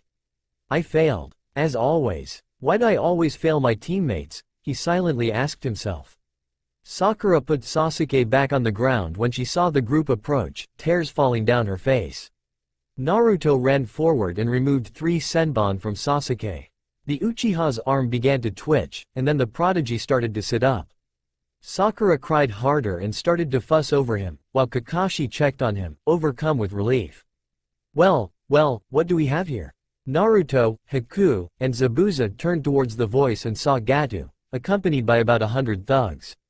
"Kill them all," proclaimed the man, pointing his cane towards the small group. Zabuza took out his sword, Haku drew his senbon, and Naruto unsealed his katana. Kakashi peered at Naruto's weapon curiously. "That katana looks familiar. Where have I seen it before?" "Think, Kakashi, think." He, fortunately for Naruto, still couldn't place where he had seen the beautiful weapon. The 3 armed shinobi charged towards Gato with an unspoken command. All of the bandits were dead 3 minutes later. Gato was surrounded. Haku was on his right, Naruto to his left, and Zabuza in front of him, grinning sadistically.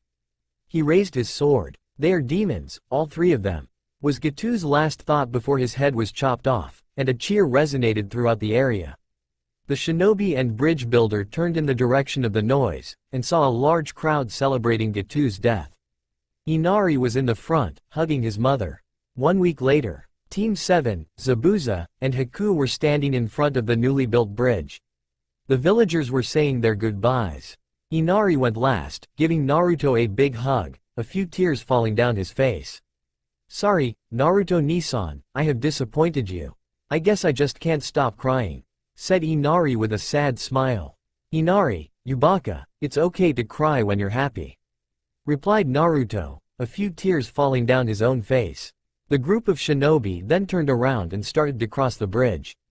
Zabuza planned to follow Naruto's advice at some point, but he and Haku were going to wander around the countries for the moment. Team 7 was returning to Konoha to report the mission as a success. Back on the bridge, the villagers were now debating what to name the bridge. They considered the Great Naruto Bridge, in honor of the boy, but decided that wasn't very original. They finally settled on the Great Kitsune 3 Bridge, because, Inari pointed out, Naruto's whisker marks gave him a very fox-like appearance. They had no idea how accurately the word fox described Naruto. Well then, began Tazuna, pulling out a plaque. I guess I better put the name on the bridge, EH. He quickly set to work engraving the plaque and attaching it to the bridge's post. And so, Hokage-sama, even though the mission was higher ranked than expected, we still completed it successfully, said Kakashi, finishing his verbal report. Good, your payment is in the mission room. Kakashi, I expect the written report tomorrow. You are dismissed. Team 7 left the office and collected their payment. They split ways afterwards. Sakura walked through the streets, window shopping. She wasn't sure what she was looking for until she saw a jewelry store. She entered the store and started to look around. Her eyes fell on a locket. It was very beautiful, heart-shaped with diamonds around the rim. It was a shiny gold that seemed to catch the light even when there was none. Sakura knew that she had to have it. She looked at it, then noticed a sign next to it. It said you could get the locket engraved. I know. I'll get Sasuke-kun's name engraved in it. Then he'll know I like him and stop being so shy. It's the perfect plan. She went to the front counter, got the jeweler's attention, and then pointed out the necklace. She left the store 15 minutes later, with an empty wallet and instructions to return the next day. Sasuke walked through the Uchiha district. He looked at every house, remembering the people that lived there. His aunt and uncle in the house at the end of the street. His grandfather in the large house to the right. He looked through the windows of a house and saw the furniture inside, exactly as it had been before the incident. Why must this place haunt me? Why? I must get stronger. Then I can avenge my family and no longer be haunted. Thought the last Uchiha, as he walked to his house, stopping here and there, remembering what had been. Naruto was on his way back home. He felt like he was being watched, and it annoyed him to no end. Hopefully they'll leave me alone when I get home, he thought, ignoring any comments or looks he received as he traveled through Konoha. His follower noticed this and frowned. How could the villagers? They were glaring at an innocent child. They were insulting an innocent child. A woman picked up a rock and threw it at Naruto, who ignored the pain and continued forward. Why are they doing this? He's a hero, not a monster, the stalker yelled in his head. He continued on and almost slapped a woman when she warned her child to stay away from him because he was a monster. He will only cause trouble. Naruto entered high apartment, locking the door behind him. He sat down on his bed, staring at his hands. Am I a monster? A demon? What if they're right? I have killed, after all.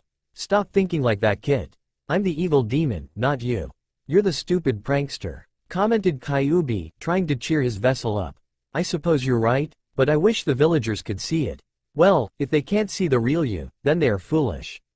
That said, the Kyuubi went back into the depths of Naruto's mind, leaving him to his thoughts. The stranger, now seated in a tree by Naruto's window, saw him just sitting there, staring at his hands, and sighed. I suppose I have some time to kill. The follower pulled out a familiar orange book and began to read. An hour later, Naruto gave up trying to outwait his stalker and left the apartment. His shadow soon took off after him. He wondered why the blonde didn't turn around once to check if he was there. He had barely masked his chakra. Maybe he isn't as good as I thought. Or maybe, I'm such a good shinobi that he can't notice me, thought the mystery shinobi, his pride raising a notch. He looked at Naruto's receding form and noticed a note the boy must have left in his wake. Maybe it has some information on it, thought the shadow excitedly. He walked over and picked it up, his silver hair catching the light on his way. He read the note, then he read it again. And again, and again. The note had one sentence on it. Stop following me. The stalker ignored the warning and continued to follow his target. They had almost reached the Hokage tower when the follower found another note. It read, I mean it. The shinobi shrugged and continued on his way. When both shinobi entered the tower, one after the other, they headed for the Hokage's office. Naruto knocked on the door and entered after hearing a muffled, come in. His shadow then slunk into the room. The Hokage's secretary noticed him and smiled. "Hello, Hitaki-san. How may I help you? I'm here to see the Hokage. You'll have to wait a while, he's talking to Naruto-kun." Well, at least someone likes him around here. But the way she talked about him suggests that he visits often. Well, on to eavesdropping. Kakashi took a seat right next to door into the office and tried not to look too suspicious. Inside the office. "Hello, Naruto." "Hey, OGG. Naruto, drop your genjutsu. Now." "Why?" "Because you are hurt. I know a few medical jutsu. I might be able to help the pain a little." "Fine," replied Naruto. He dropped his genjutsu, revealing all of his scars and bruises. The Sandaime observed them with a critical eye. "The villagers hurt you again recently, didn't they?" he asked gently. He knew that saying the wrong thing could cause Naruto to remember what happened. If he remembered, he wouldn't let anyone near him for days, his trust in people completely gone. Unfortunately, it seemed that even that question, which generally worked every time, triggered Naruto's memory. His eyes glazed over, as if he was lost in his memories. Flashback. Skip if you cannot take abuse. Naruto was on his way to the village gates. He was happy, he finally had a mission outside the village. As Anbu, he was only sent out to get rid of intruders, as always. He couldn't leave the village because his team might notice. The blonde was so happy he didn't even notice that a rather large group of people was following him until it was too late. He was cornered in an alley by the group. He silently prayed that the people wouldn't hurt him too badly. His prayer went uncalled. Each villager took a turn punching and kicking him 5 times. That lasted for quite a while. There were around 20 people attacking him. They all laughed as they did it. Some spat at him. Others merely insulted or taunted him. Naruto desperately hoped that was all they would do, but it was not to be. Blue eyes widened as the villagers pulled out a multitude of sharp objects. Then one villager came forward and put a diagonal slash down Naruto's leg. Naruto bit his lip and a single tear slid down his cheek. He would not yell, he would not cry. The villagers continued to cut him. Finally, a villager stepped forward and stabbed him in his side. Naruto yelled, he couldn't help it. Pain enveloped his entire body. The villagers scattered, afraid that they had been heard. The abused boy put on his genjutsu, and tried to get to the gates as fast as he could. He managed to make it on time, he wasn't late. He tried to act as normal as he could as he walked down the road with Tazuna and his team. End flashback. Naruto? They didn't do that again, did they?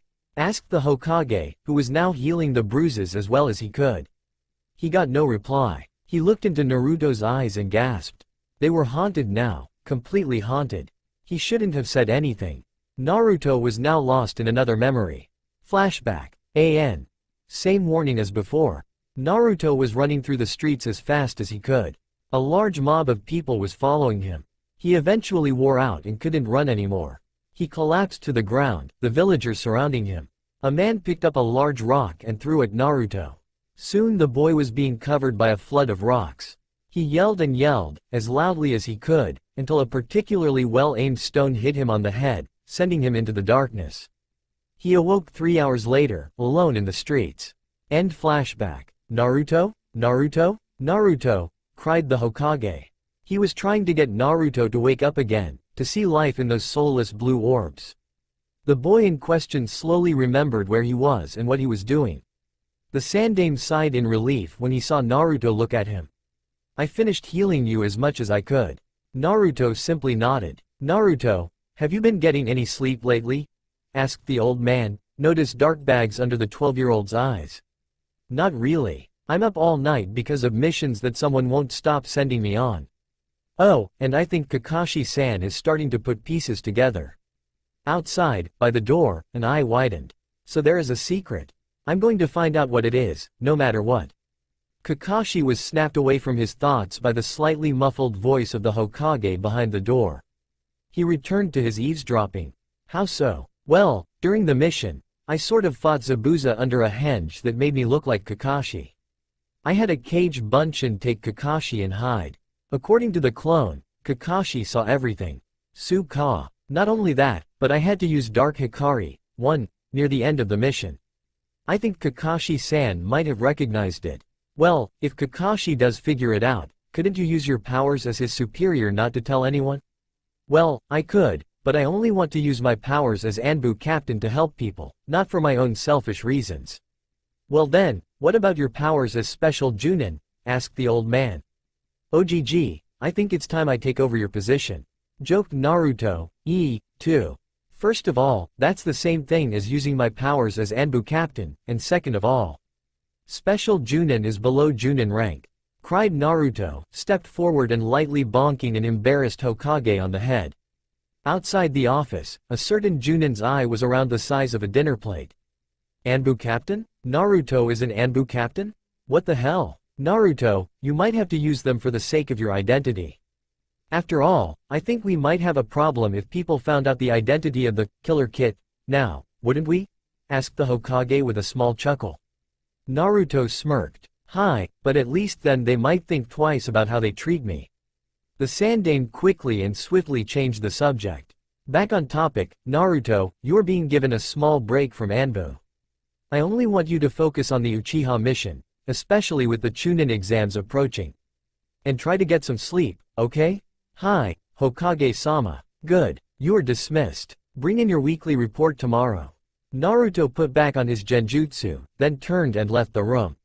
When the blonde opened the door, he was met with a silver-haired Junin with eyes so wide they were about to pop out of their sockets.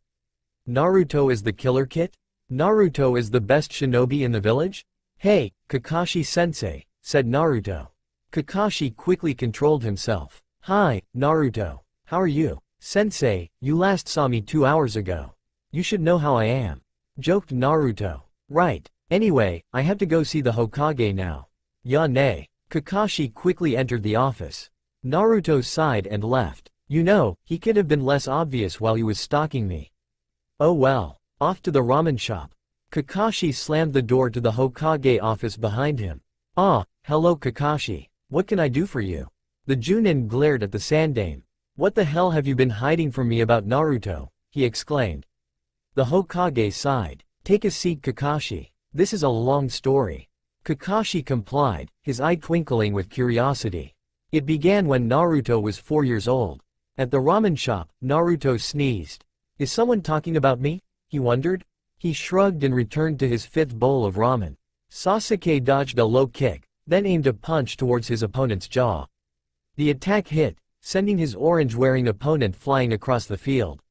He was putting all his effort into the spar, thinking that his sparring partner was doing the same. Had the Avenger looked closely, he might have noticed that his teammate hadn't broken a sweat, nor was he breathing hard. Sakura and Kakashi were on the sidelines, observing the match. Sakura, now sporting a golden locket, was cheering on the Uchiha. Go Sasuke, you can beat that Baka easily. Sakura glanced at her sensei, curious. The silver-haired man hadn't said anything since the spar had begun. Why is Kakashi-sensei twitching so much? And why does he look like he wants to say something? The masked man, on the other hand, was having a battle with himself on his mind. Now that I know the truth, I can see how much he's holding back. It's painful to watch really. But if I say anything it will make him seem suspicious to bubblegum and broody. But if I don't say anything, I have to endure this. Ah, this is frustrating. Sasuke was getting irritated. No matter how many times he would hit the dobi, he would be standing again seconds later. The match would never end if the pattern continued. He was pulling back another punch when a voice rang through the clearing, stopping him. Come on, Fox, stop holding and give it your all. Cried Kakashi, finally having enough. His 3 students froze and stared at him. Oh God, he knows. This is not good. I repeat, not good. Thought a panic-stricken Naruto. Sasuke, on the other hand, was shocked. What was Kakashi-sensei talking about? Naruto had to be giving it his all. If he wasn't it meant he could defeat Sasuke, and no one could defeat an Uchiha. His fangirl agreed with him thoroughly and decided to say so, unlike her crush. Anyo, sensei, what are you talking about? You see, Sakura, I realized yesterday that Naruto was holding back. If he wasn't he should have been able to land at least one hit on Sasuke. No way. Sasuke-kun is so strong that Naruto Baka can't hit him. We'll see about that, Kakashi replied, before turning his gaze back to Naruto. Well, what are you going to do? Fine, I'll put in one. Any more and Sasuke Teme will end up in the hospital. I'm going to regret doing this. I'm probably going to look really suspicious now. Kakashi nodded, and the fight resumed. Sasuke began to pull back another punch. I'll show the Dobi what Uchihas are made of. He's no match to me. He was swiftly kicked in the gut, sending him into a tree at the other side of the clearing. He started to get back up, but found himself being pulled up by the collar. He was pinned to the tree behind him a second later, a kunai at his throat. It seems you lose, Sasuke-kun, taunted Naruto, earning a growl from the other boy. Then he turned around and walked to Kakashi.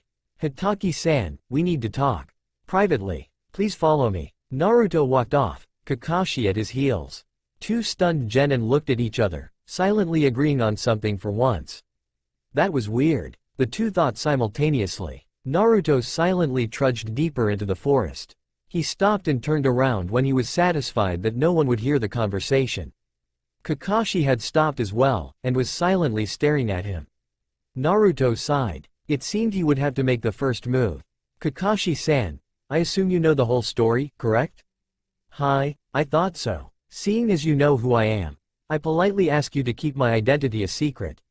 Not only would it jeopardize the Uchiha mission, the village would be in an uproar if they knew that the best shinobi in the village was the Kyuubi kid. Naruto looked down, for a second, his hair shading his eyes, before looking up and staring straight into the copy nin's eyes. Is that clear? Kakashi nodded. He noticed that he saw a flicker of sadness and despair in Naruto's eyes when he looked up, but decided to ignore it, for now. Before we return, do you have any questions? Kakashi looked at the boy before him. He was standing perfectly straight, and carried an air of professionalism about him. He couldn't even recognize the prankster he knew as Naruto. The man thought for a second. Actually, I do have a question. What exactly is the Uchiha mission? I was assigned the mission when I turned 6 years old. Kakashi whistled mentally. That was a very young age. The mission entails that I watch Uchiha Sasuke until he is deemed safe to the village. As you have surely noticed, Sasuke is rather unstable due to his family's massacre. He seeks power to avenge his clan. As far as I can tell, he will go to any extent to earn it. My assignment is to try to keep him peaceful and inside the village, while keeping my identity hidden. Is that all you wish to know, Kakashi-san? Hi. Kakashi was overwhelmed with thoughts. So that's why he acts the way he does. If he acted smart and serious, he would seem suspicious to almost anyone. Good. Please, do not repeat any part of our conversation to anyone. This mission is an S-rank secret that I plan to keep. Both man and boy returned to Sasuke and Sakura to resume training, and the morning continued on normally. Naruto was walking home after having 10 bowls of ramen at Ichiraku's ramen shop. He had decided for variety that day, and had eaten 4 different flavors of ramen, including one of the owner's new recipes. He was almost back to his apartment when he heard laughing and muffled crying. He looked into an alley and gasped. At the end of the alley was a boy dressed in green spandex and orange leg warmers, trying to fight off 5 boys that had surrounded him. You shouldn't be a shinobi. You can't even use jutsus. You must have passed the exam by accident. You're a failure. The boys accompanied every insult with a punch or kick. Naruto, knowing the pain the spandex-wearing stranger must be in, decided to step up. He couldn't bear seeing people getting hurt for no reason.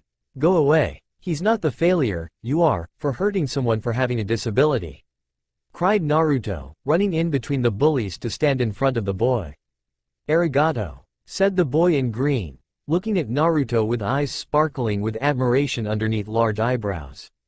No problem, replied Naruto, grinning at the stranger. My name is Uzumaki Naruto, pleased to meet you. Pleased to meet you as well, Naruto-san. You may call me Rock Lee, replied the boy. Naruto was about to ask him if he wanted to go get some food when a bully spoke. Oh, I forgot about the bullies, thought Naruto, wincing slightly. Hey, look, isn't that the demon kid? I saw adults hurt him. How about we do too? The bully asked his comrades. Yeah, let's do it. This is going to be fun. Go for it. The Anbu's eyes widened slightly. He looked back at Rock Lee and said, run. But what about you, Naruto-san? Don't worry about me. I'll be fine. Just run. Hi. Your flames of youth shine brightly, Naruto-san. I shall do as you ask. Rock Lee ran out of the alley, pushing past the attackers. Naruto gritted his teeth. He knew he was in for pain. The 5 boys began to punch, kick, and even throw dirt at his eyes, determined to cover him with bruises. Lee was running through the village. I have to find Guy-sensei, he thought. He'll be able to help Naruto-san. He continued on, his speed causing a gust of wind to follow the green streak wherever he went. Lee found Guy 10 minutes later. It seems he and his eternal rival, Hitaki Kakashi, were having another contest, this one being a ramen eating contest. A timer went off, and the 2 contestants declared how many bowls they ate. I ate 5, said Kakashi lazily, not really caring. Ahaha. It seems I have won, breaking the tie, for I managed to eat 7 bowls in 1 minute. Guy then noticed his worried student out of the corner of his eye. Lee, what is it? Guy-sensei. There's a boy in orange named Naruto-san being attacked by 5 boys. Both Junin seemed to jump slightly at the declaration. Where is he? Asked Maida Guy, barely hiding his worry. Follow me, cried Lee, running off, the 2 Junin following him closely through the streets. By the time the 2 Junin and the genin arrived, around 10 villagers had replaced the boys in abusing Naruto.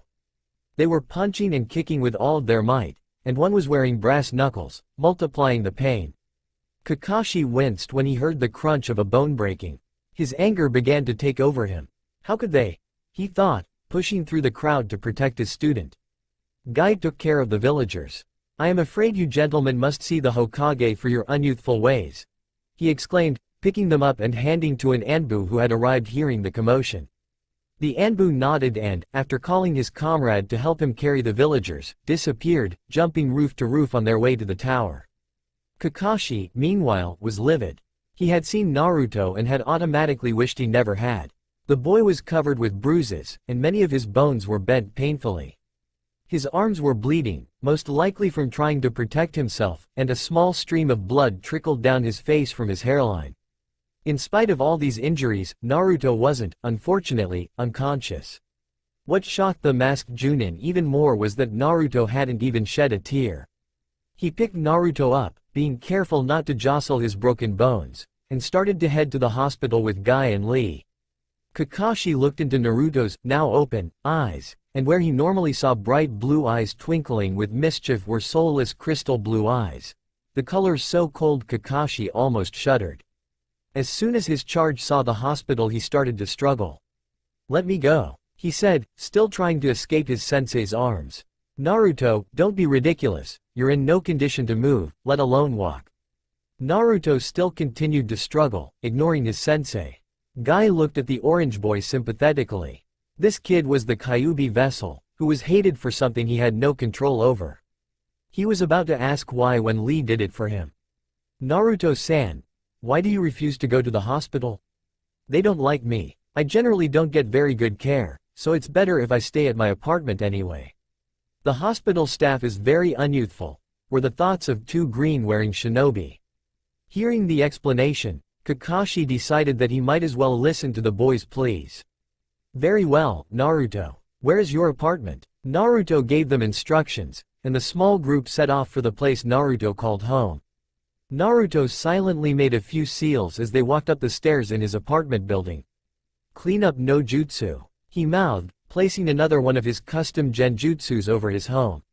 When the quartet reached the front door, the 3 guests expected their companion to take out a pair of keys, and were surprised to see him bite his thumb and smear a bit of his blood on the doorknob. The door opened with a barely audible click, revealing a small, but still neat, apartment. He must have put that seal on to avoid intruders, thought a certain Cyclops. The silver-haired man entered the one-room apartment and placed Naruto on the bed. The 2 taijutsu specialists looked over the apartment. The apartment had little knickknacks on shelves on tables.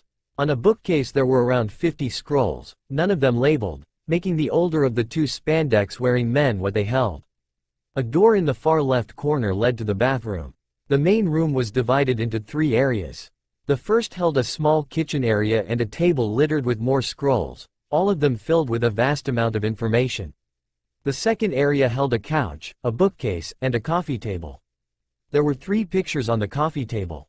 The first held the Sandaime and a young Naruto who was sitting in his lap in the Hokage's office. The second showed Naruto and Iruka sitting at the ramen shop apparently having a ramen eating contest. Judging by the stack of bowls next to him, Naruto was winning.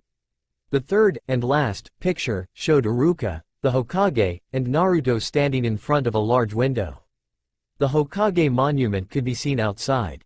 Apparently it was recent, for Naruto was wearing his hitate. The third, and final, area, had Naruto's bed, and small side table, and a dresser. There was a ramen poster on the wall, and a picture of Team 7 on the side table. Kakashi was currently looking after Naruto, who was lying on the bed. Guy and Lee stepped forward to watch Kakashi take the bright orange jacket off of his student, revealing a black t-shirt, some cuts and bruises, and an Anbu tattoo, outlined in red, labeling him as an Anbu captain. Guy-sensei, what is that tattoo on Naruto-san's arm? Naruto froze, then sighed. One person learns something, and everyone else starts learning it too. Guy frowned. Why did a 12-year-old have an Anbu tattoo? Noticing the look on Naruto's face, he decided to ask a different question. Naruto, what mask do you have? I could show you if you can get me the scroll on the third shelf, all the way to the right. Lee quickly did as asked, handing the scroll to Naruto, who opened it and bit his thumb again. He smeared his blood on the scroll. A fox mask and Anbu outfit appeared in his hands a second later. Guy's eyes widened. That kid is the killer kit? His flames of youth must shine very brightly then. His student noticed the widened eyes. Guy-sensei, what is so important about the fox mask? I shall tell you later, Lee.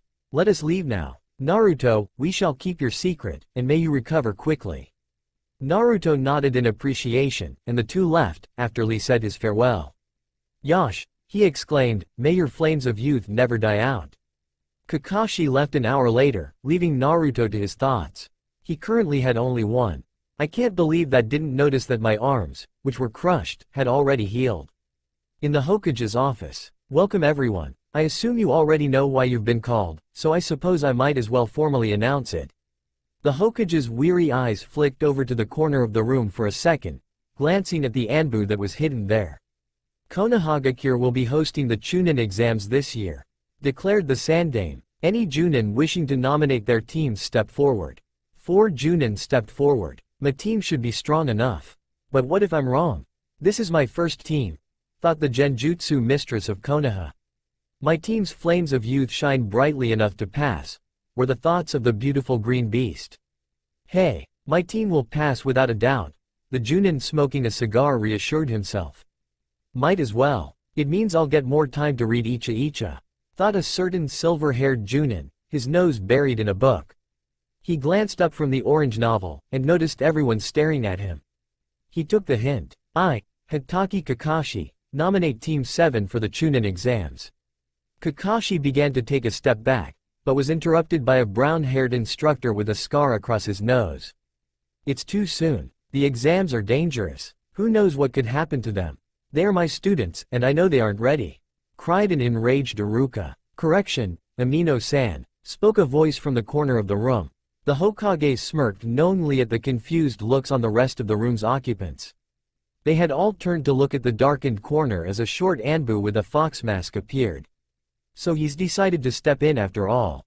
May as well hear what he wants to say, thought the oldest shinobi in the room. They were your students, but now they are Kakashi's teammates.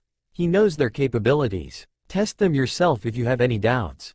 The Anbu then stepped back into the shadows, his mask hiding the small smirk that adorned his face. Iruka sat back down in his seat. It wasn't his place to argue with an Anbu, after all. Maybe I will, thought the sensei. Well, maybe not Naruto, I don't really want to face an Anbu captain. The Chunin allowed the tiniest of sighs to escape his lips. The nominations continued. I, Yuhi Kurenai, nominate Team 8 for the Chunin exams. I, Sarutobi Asuma, nominate Team 10 for the Chunin exams. I, Maeda Guy, nominate Team 5 for the Chunin exams because of their flames of youth. The last Junin stepped back, ignoring the annoyed looks he received. Very well. Teams 5, 7, 8, and 10 will be participating in this year's Chunin exams. Dismissed. All of the Junin and the single Chunin left the room, and a single Anbu took their place. What do you think? Asked the older of the two. They can handle it, replied the Anbu, taking off his mask to reveal brown hair and green eyes, which were quickly returning to their original colors. Believe it, he added jokingly, before leaving with a poof of smoke. The Sandame sighed. He knew a lot of paperwork would result from this, one way or another. Kakashi strolled through Konoha, bored out of his mind. He checked the time and sighed. I still have 30 minutes until I'm officially considered 3 hours late to the Genin. What to do? I've already thought of today's excuse. The copy nin looked through the window of a bookstore and his visible eye bulged slightly. Is that the new Icha Icha book? I think I know what to do with my time now. The Junin entered the store with an unseen grin. Meanwhile, Naruto hid in a tree, watching his clone unsuccessfully trying to interact with his teammates. The Bunshin grinned like an idiot all the while. Naruto checked the time. Still 30 minutes until Kakashi-sensei arrives. I might as well make good use of it. Naruto jumped away from his teammates, and, after trading his Anbu uniform for the obnoxious orange jumpsuit, did a quick warm-up. He began with 300 push-ups, sit-ups, and squats, then proceeded to perform 200 punches and kicks. He finished with 20 laps around the small training area. His muscles buzzing lightly, Naruto performed Kawirami replacement technique with his Kage Bunshin. He then dispelled the clone. Apparently nothing out of the ordinary happened, unless Sakura fawning over Sasuke was considered abnormal. Naruto checked the time and held his breath. 6, 5, 4, 3, 2, 1. There was a poof of smoke at 1, and there stood Kakashi, holding a new book. He raised his hand in a lazy wave. Yo, you're late, cried Sakura and Naruto. Although not by your standards, added the blonde silently. Gomen, but I saw a new Icha Icha book, so I had to buy it, and then I had to show it to everyone. The Junin crinkled his eye happily. Began Sakura. Telling the truth? She finished confusedly. The younger males rolled their eyes. Anyway, prompted Naruto. Oh, right, I nominated you for the Chunin exams. Here are the papers. The team leader handed the three a stack of papers. Sign them and report to room 302 at the academy tomorrow if you want to participate. Ya nay. The Junin then left the same way he arrived.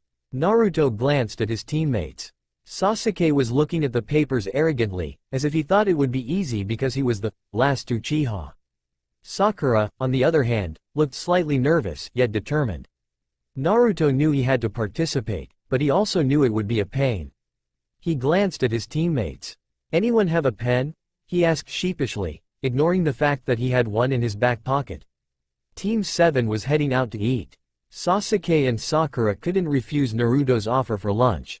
They were doubtful at first, but the deal was sealed when Naruto said he would treat them to whatever they wanted.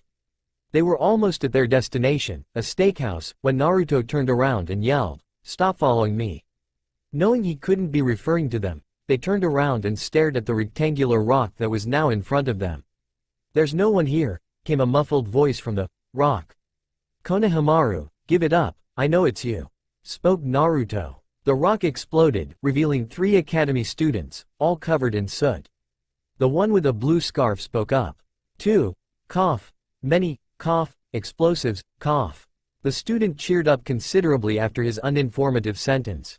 "Ah, boss, I would not expect less from you. You are such a great shinobi, after all." The boy laughed. "In fact, you're as sly as a fox." The genin froze at that statement. He knew Konohamaru had no idea what he had hinted at, but the blonde couldn't help but be alert. "So, boss, will you play ninja with us?" "You promised," said the boisterous student. "A shinobi playing ninja? How ridiculous can you be, Naruto?" claimed Sakura. Naruto relaxed a little. No one had thought about Konohamaru's fox statement. "Nay, boss, is she your, said Konohamaru, wiggling his pinky. Konohamaru, she's not." "Me? Go out with him?" shrieked Sakura. "You have to be kidding me." "Oh, good. I'm relieved then, boss. Her forehead is too big for her to be pretty, anyway," said the Hokage's grandson boldly. His 2 friends snickered and Sasuke smirked. "What did you say?" asked an enraged Sakura. "I said that your forehead is too big too." Naruto tuned out of the conversation. The kid is still annoying, but I have to admit, he's much better than when I first met him. Naruto fought back a chuckle at the memory. Flashback. Naruto stood in front of the Hokage, his 2 senseis next to him. "So that's why we believe that Naruto is ready." Anko was interrupted by a crash. Immediately the 3 shinobi jumped into action. Anko and Yamato went to either side of the Hokage, weapons drawn, and Naruto took out a kunai and went towards the source of the noise carefully. He hoped it wasn't an intruder, he was only turning 5 next week. He knew it wouldn't be a good idea to try and face an experienced shinobi. He approached the intruder only to be met with the sight of a 3-year-old boy, sprawled out on the floor. Naruto sighed in relief. "Do you want some help?" he asked the clumsy younger boy. "I'm fine," replied the brunette, standing up. He returned to his march to the Hokage's office, and Naruto followed, curious of what would happen. "Old man," cried the toddler, "I challenge you to a duel. Whoever wins becomes Hokage." The 3 people behind the desk sighed. They had to survive this every week. Now, Konohamaru, I have important business to attend to. Sit down. I'll talk to you when I'm done. The grandfather turned to the 3 shinobi in front of him, the 3 having resumed their positions as the Hokage gave his reply to his grandson. "All right, Anko, Yamato, I have been watching Naruto's progress and I must agree with you. Naruto, congratulations, you are now part of the Anbu." Naruto was in shock. Him? In the Anbu? He couldn't believe it. He was closer to achieving his dream of being a great shinobi. "And Naruto, I want you to stay for a bit." "Hi, Hokage-sama." Anko and Yamato left the room. "That guy is in the Anbu? But he's only 2 years older than me. He must be really good," thought Konohamaru, awe-struck. "Train me," he cried at the blonde. "Please? You must be really good." Naruto chuckled softly. "I'm sorry, Konohamaru, but I'm afraid I'm busy for now. Maybe some other time." The Hokage was watching this exchange with interest. He was curious of how the two interacted. Konohamaru walked up to Naruto, pouting. "You have to. I need to become stronger if I want to become Hokage. Besides, I'm the Hokage's grandson," he said desperately. "Konohamaru, heritage does not matter. If you are the Hokage's grandson, then you most likely have the finest trainers. Listen to them. Gain knowledge from them. Work hard and become strong if you want to become Hokage. There are no shortcuts, only hard work." "Hi, boss," said Konohamaru, turning around and leaving. The Sandaime was impressed. No one had ever been able to do what Naruto had. "Naruto." The said boy snapped back into attention. "Follow me. We're going to the Anbu equipment house so that you can get your armor and mask. From this day forward, you shall be known as Kitsune, or Fox, in the Anbu." The pair then left the room. End flashback. Naruto returned to reality. He saw Konohamaru and his friends turn around a corner into an alley, escaping an angered Sakura, and then he heard several yells. The Anbu followed the noise, only to be met with the sight of the blue-scarfed boy being held in the air by a teen only about a year older than Naruto himself. He wore an odd black garment with a pack covered in bandages on his back, and had purple face paint all over his face. Next to him was a girl with a large white fan, her dark blonde hair arranged into 4 ponytails. A Suna headband was tied around her neck. "Come on, Tamari, can't I have a little fun? I'll stop as soon as he arrives," pleaded the black-wearing shinobi. "Kankuro, we're foreigners. We can't afford to cause trouble." "Damn straight, you aren't," said Naruto, who then grabbed the child and delivered a punch to the face in a second. "And you, up in the tree, come down here," he added, for good measure. A red-headed boy with the kanji for love on his forehead jumped down. He had dark circles around his eyes, a sign of insomnia. A voice that Naruto was all too familiar with popped up in his head. "Kit, that boy has Shukaku sealed in him, and not very well, at that. Knowing him, he's probably torturing his vessel in an attempt to get out." Naruto nodded absent-mindedly, then walked towards the redhead after letting go of his bundle. "Hello, my name is Uzumaki Naruto, what yours?" he asked politely. He noticed that the pair from earlier was almost trembling in fear. "Sabaku no Gaara, pleased to meet you." Now, Naruto walked closer to Gaara. "I hold the Kyuubi. He says that you hold Shukaku. Don't let him take over, no matter what. I'll see if I can help you. But if you try to hurt any of my friends, I will ensure your painful death." Naruto hissed into Gaara's ear. "Well, Yane." The Anbu turned around and left the alley, leaving a group of confused people behind him. Then next day, Naruto woke up before sunrise. He had a few things to do before heading to the academy that afternoon. Mainly hoping that a certain Chunin didn't take his advice to test the other rookies. He decided to ask his teammates if anything had happened when he met up with them. He went into the kitchen to prepare his breakfast, which was, as always, instant ramen. Elsewhere, two genin were rather annoyed. Apparently Iruka had in fact taken the Killer Kit's advice to heart. Naruto looked around his small apartment after exiting the shower, ready for the day. His so-called cleanup number jutsu didn't actually clean his apartment. It only changed its appearance. His apartment was actually filled with all sorts of weapons, equipment, and scrolls. The furniture was made of dark wood, which complemented the hardwood floor and cream walls. If one had opened the cupboards or fridge in the kitchen while the genjutsu was active, they would have found outdated items and ramen. They actually held a variety of different foods, even though there were 5 packages of instant ramen in a cupboard. Naruto used to only have rotten or stale food, but had started to shop under Henge when he learned that the shopkeepers treated him better when he was disguised. With a small sigh, the lone shinobi walked over to his bookcase. The bookcase held a variety of scrolls. Each scroll held a variety of information. Some held Naruto's original jutsus, others held general history lessons. Naruto searched the shelves, searching for a particular scroll, and eventually found it, hidden on one of the highest shelves. This particular scroll held all of Naruto's notes on the seal on his stomach. Using these, I should be able to alter Gaara's seal so that his tenant no longer tortures him. The blonde looked at the clock, which read 9:32 a.m. I suppose I better go now if I don't want to be late. I'll look at this later then. The Anbu gave a whistle and cracked open his window, which 3 small foxes crawled through, before leaving. Naruto had found the foxes when he was younger. He had found them hiding in the forest, the smallest of the 3 obviously hurt. The boy had spoken to the foxes in an attempt to find out what had happened using the language the Kyuubi had taught him. The shinobi had then treated the fox, and in return the 3 foxes agreed to guard his apartment when he was gone. The 3 kitsunes, had apparently done their job well, for the villagers had stopped trying to break into his apartment soon after. Realizing that they would most likely not return, Naruto had painted over the writings on his walls, an action which used to be futile as the villagers used to return to write on them again. The 3 foxes continued guarding the apartment ever since, even after he added the seal to his door. Naruto closed his door behind him, the seal that kept it locked appearing briefly before fading back into the door. Sakura and Sasuke stood in front of the academy, annoyed. Where was the dobi? He would be late if he didn't arrive in the next 3 minutes. Then, suddenly, a spot of orange was spotted, and the dobi in question was standing in front of them, whistling. Hey, Sakura-chan. Oh, and Sasuke Teme. Naruto added as an afterthought. Naruto baka, you were almost late, Sakura cried, bopping the blonde on the head. Itai, too, cried Naruto, grabbing his head. I should be an actor. Even though I hate it. The shinobi thought, mentally shaking his head. Sasuke walked away from his teammates. Why do I have to be on a team with them? They only hold me down. Secretly Sasuke was glad to be on a team. Even though he would never admit it, he considered the ramen addict his friend, and was glad to have him there to save him from his other teammates' fangirl tendencies.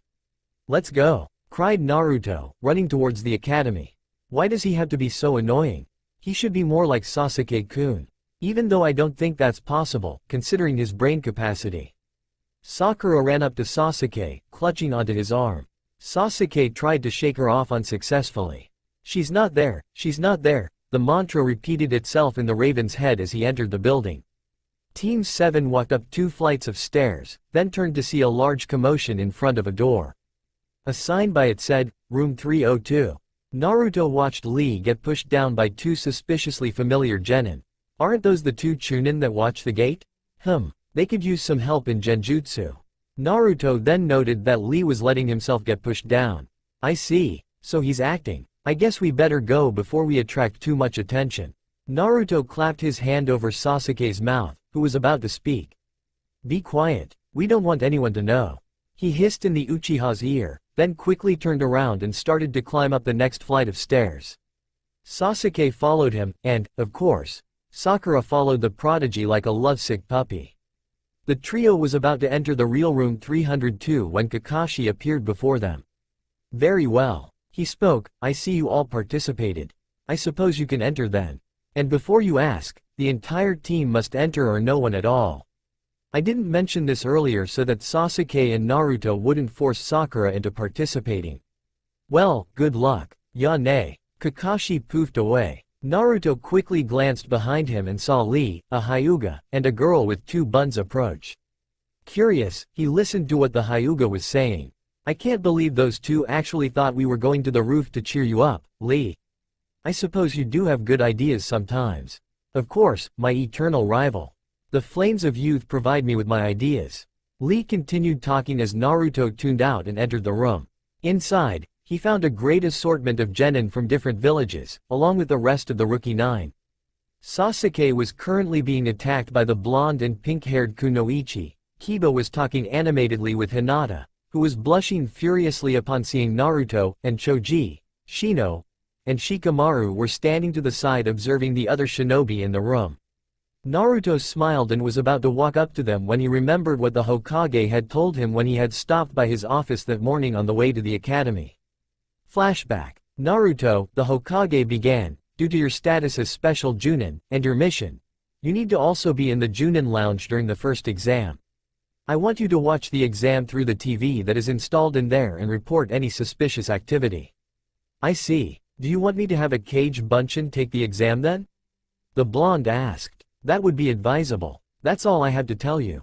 You are dismissed. Naruto nodded, and then waved as he left the room. How should I pull this off? If I just suddenly made a Kage Bunshin and left, everyone would know something was up. Naruto glanced at his male teammate. Well, that could work. I guess I better do that then. Naruto slipped into the shadows in the corner of the room, unnoticed. He then performed his signature technique and walked back to Sakura, leaving his clone in the corner. Sakura-chan, why do you even like Sasuke Teme? You should go out with me. I'm so much better than that bastard. He cried, hoping his plan would work. Sakura ran towards him. Naruto no baka. Don't insult Sasuke-kun, she cried, punching Naruto in the gut. Said blonde performed a shunshin, transportation jutsu, at that moment, causing a poof of smoke that appeared when a Kage Bunshin was dispelled. The Kage Bunshin hiding in the shadows stepped out after his creator left, crying out, Sakura-chan. Why did you dispel my Kage Bunshin? The clone then went to pout, actually observing the newcomer who had arrived, offering information to the rookie genin. Naruto appeared outside the Junin Lounge. The trickster quickly changed into his Anbu uniform, then slipped on his mask before stepping into the room. Gasps were heard as the Junin present recognized his mask.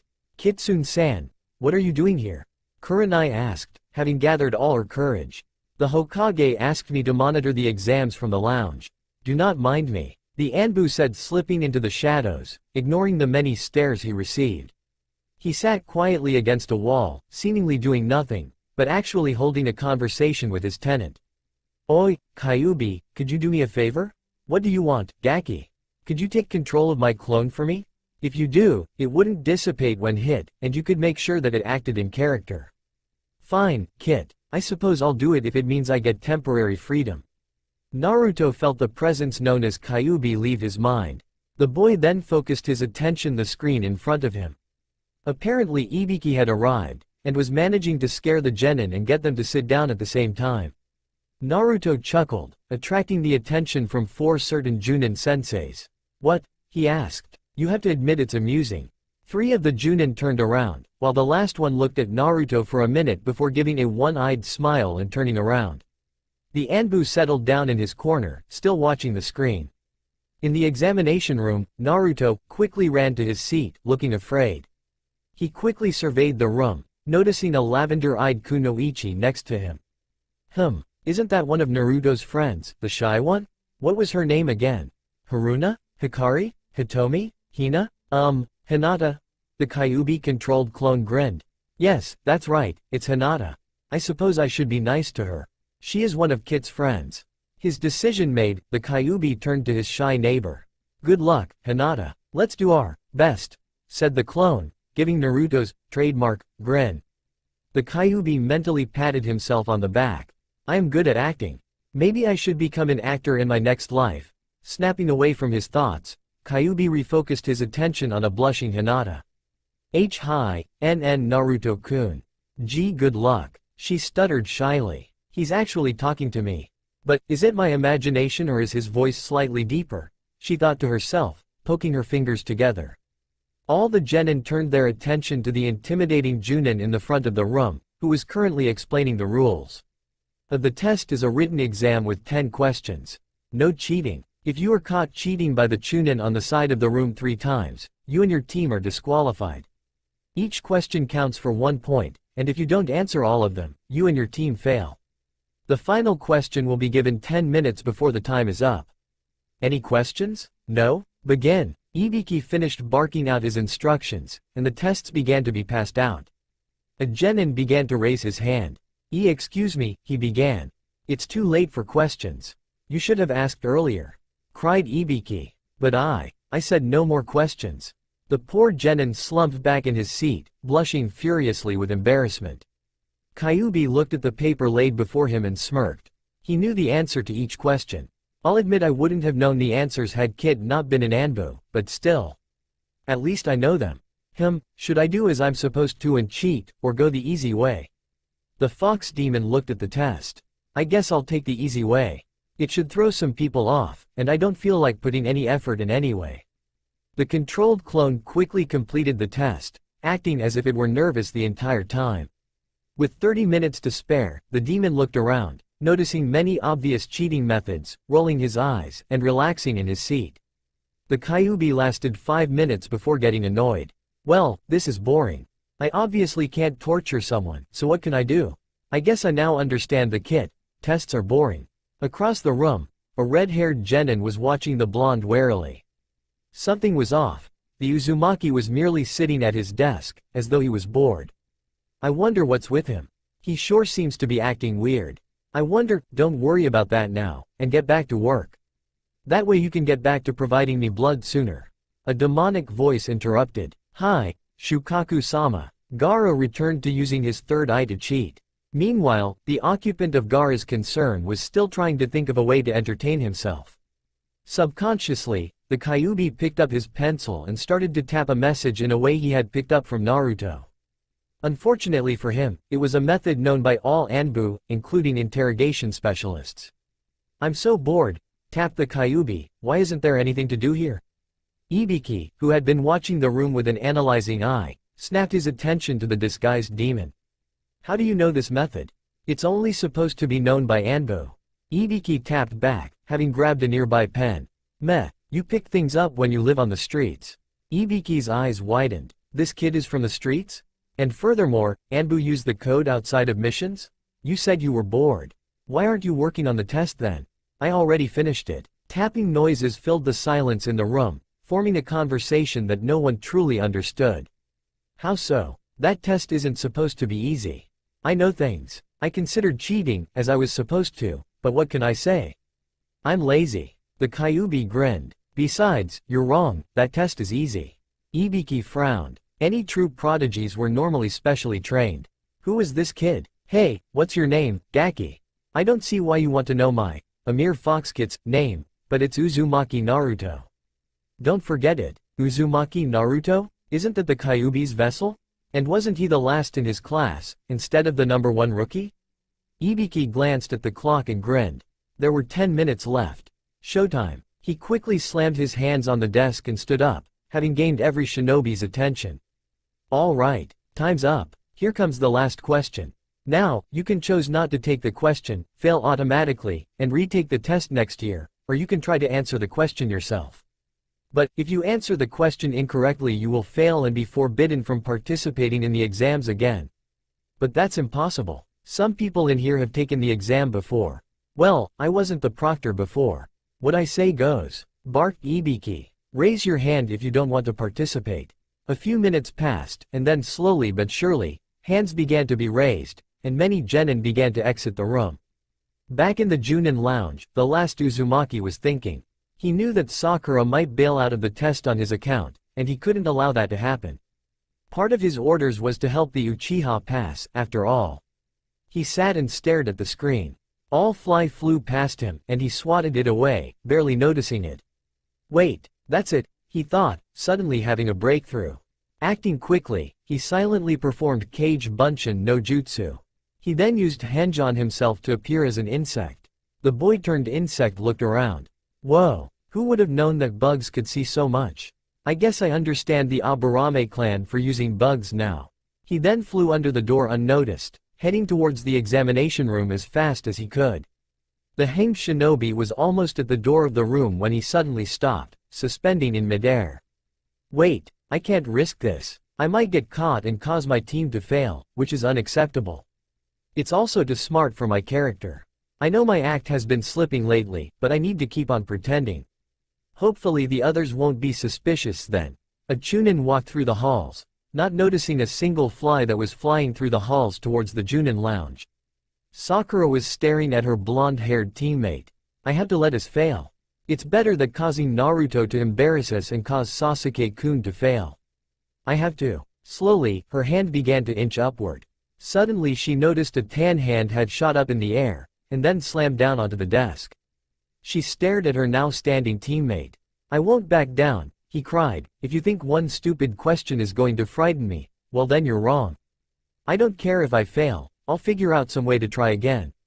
Apparently Naruto's speech had inspired the other genin, for no more hands were raised, and all of the examinees had a look of determination. So none of you want to quit? Are you sure? Silence. No one made a sound. Very well. You all pass. Everyone stared at the Junin in shock. What about the 10th question? Tamari asked. There was no 10th question, per se. It was a test to see if you had the courage to continue a mission, no matter what the risk. Hey, been there, done that. Kyuubi thought. Wait, let me rephrase that. The kid's been there and done that. Satisfied, the controlled clone leaned back in his chair, grinning. Ibiki had removed his headband, revealing the scars on his scalp, when a woman came flying into the room. A sheet flew up, reading, Mitarashi Anko, second proctor of the Chunin exams. Oh, Kid will be happy. He hasn't seen his old sensei in a while. In the Junin lounge, an Anbu was grinning behind his mask. That's all for now. If you want to see next part, then please like this video and subscribe my channel. Thank you.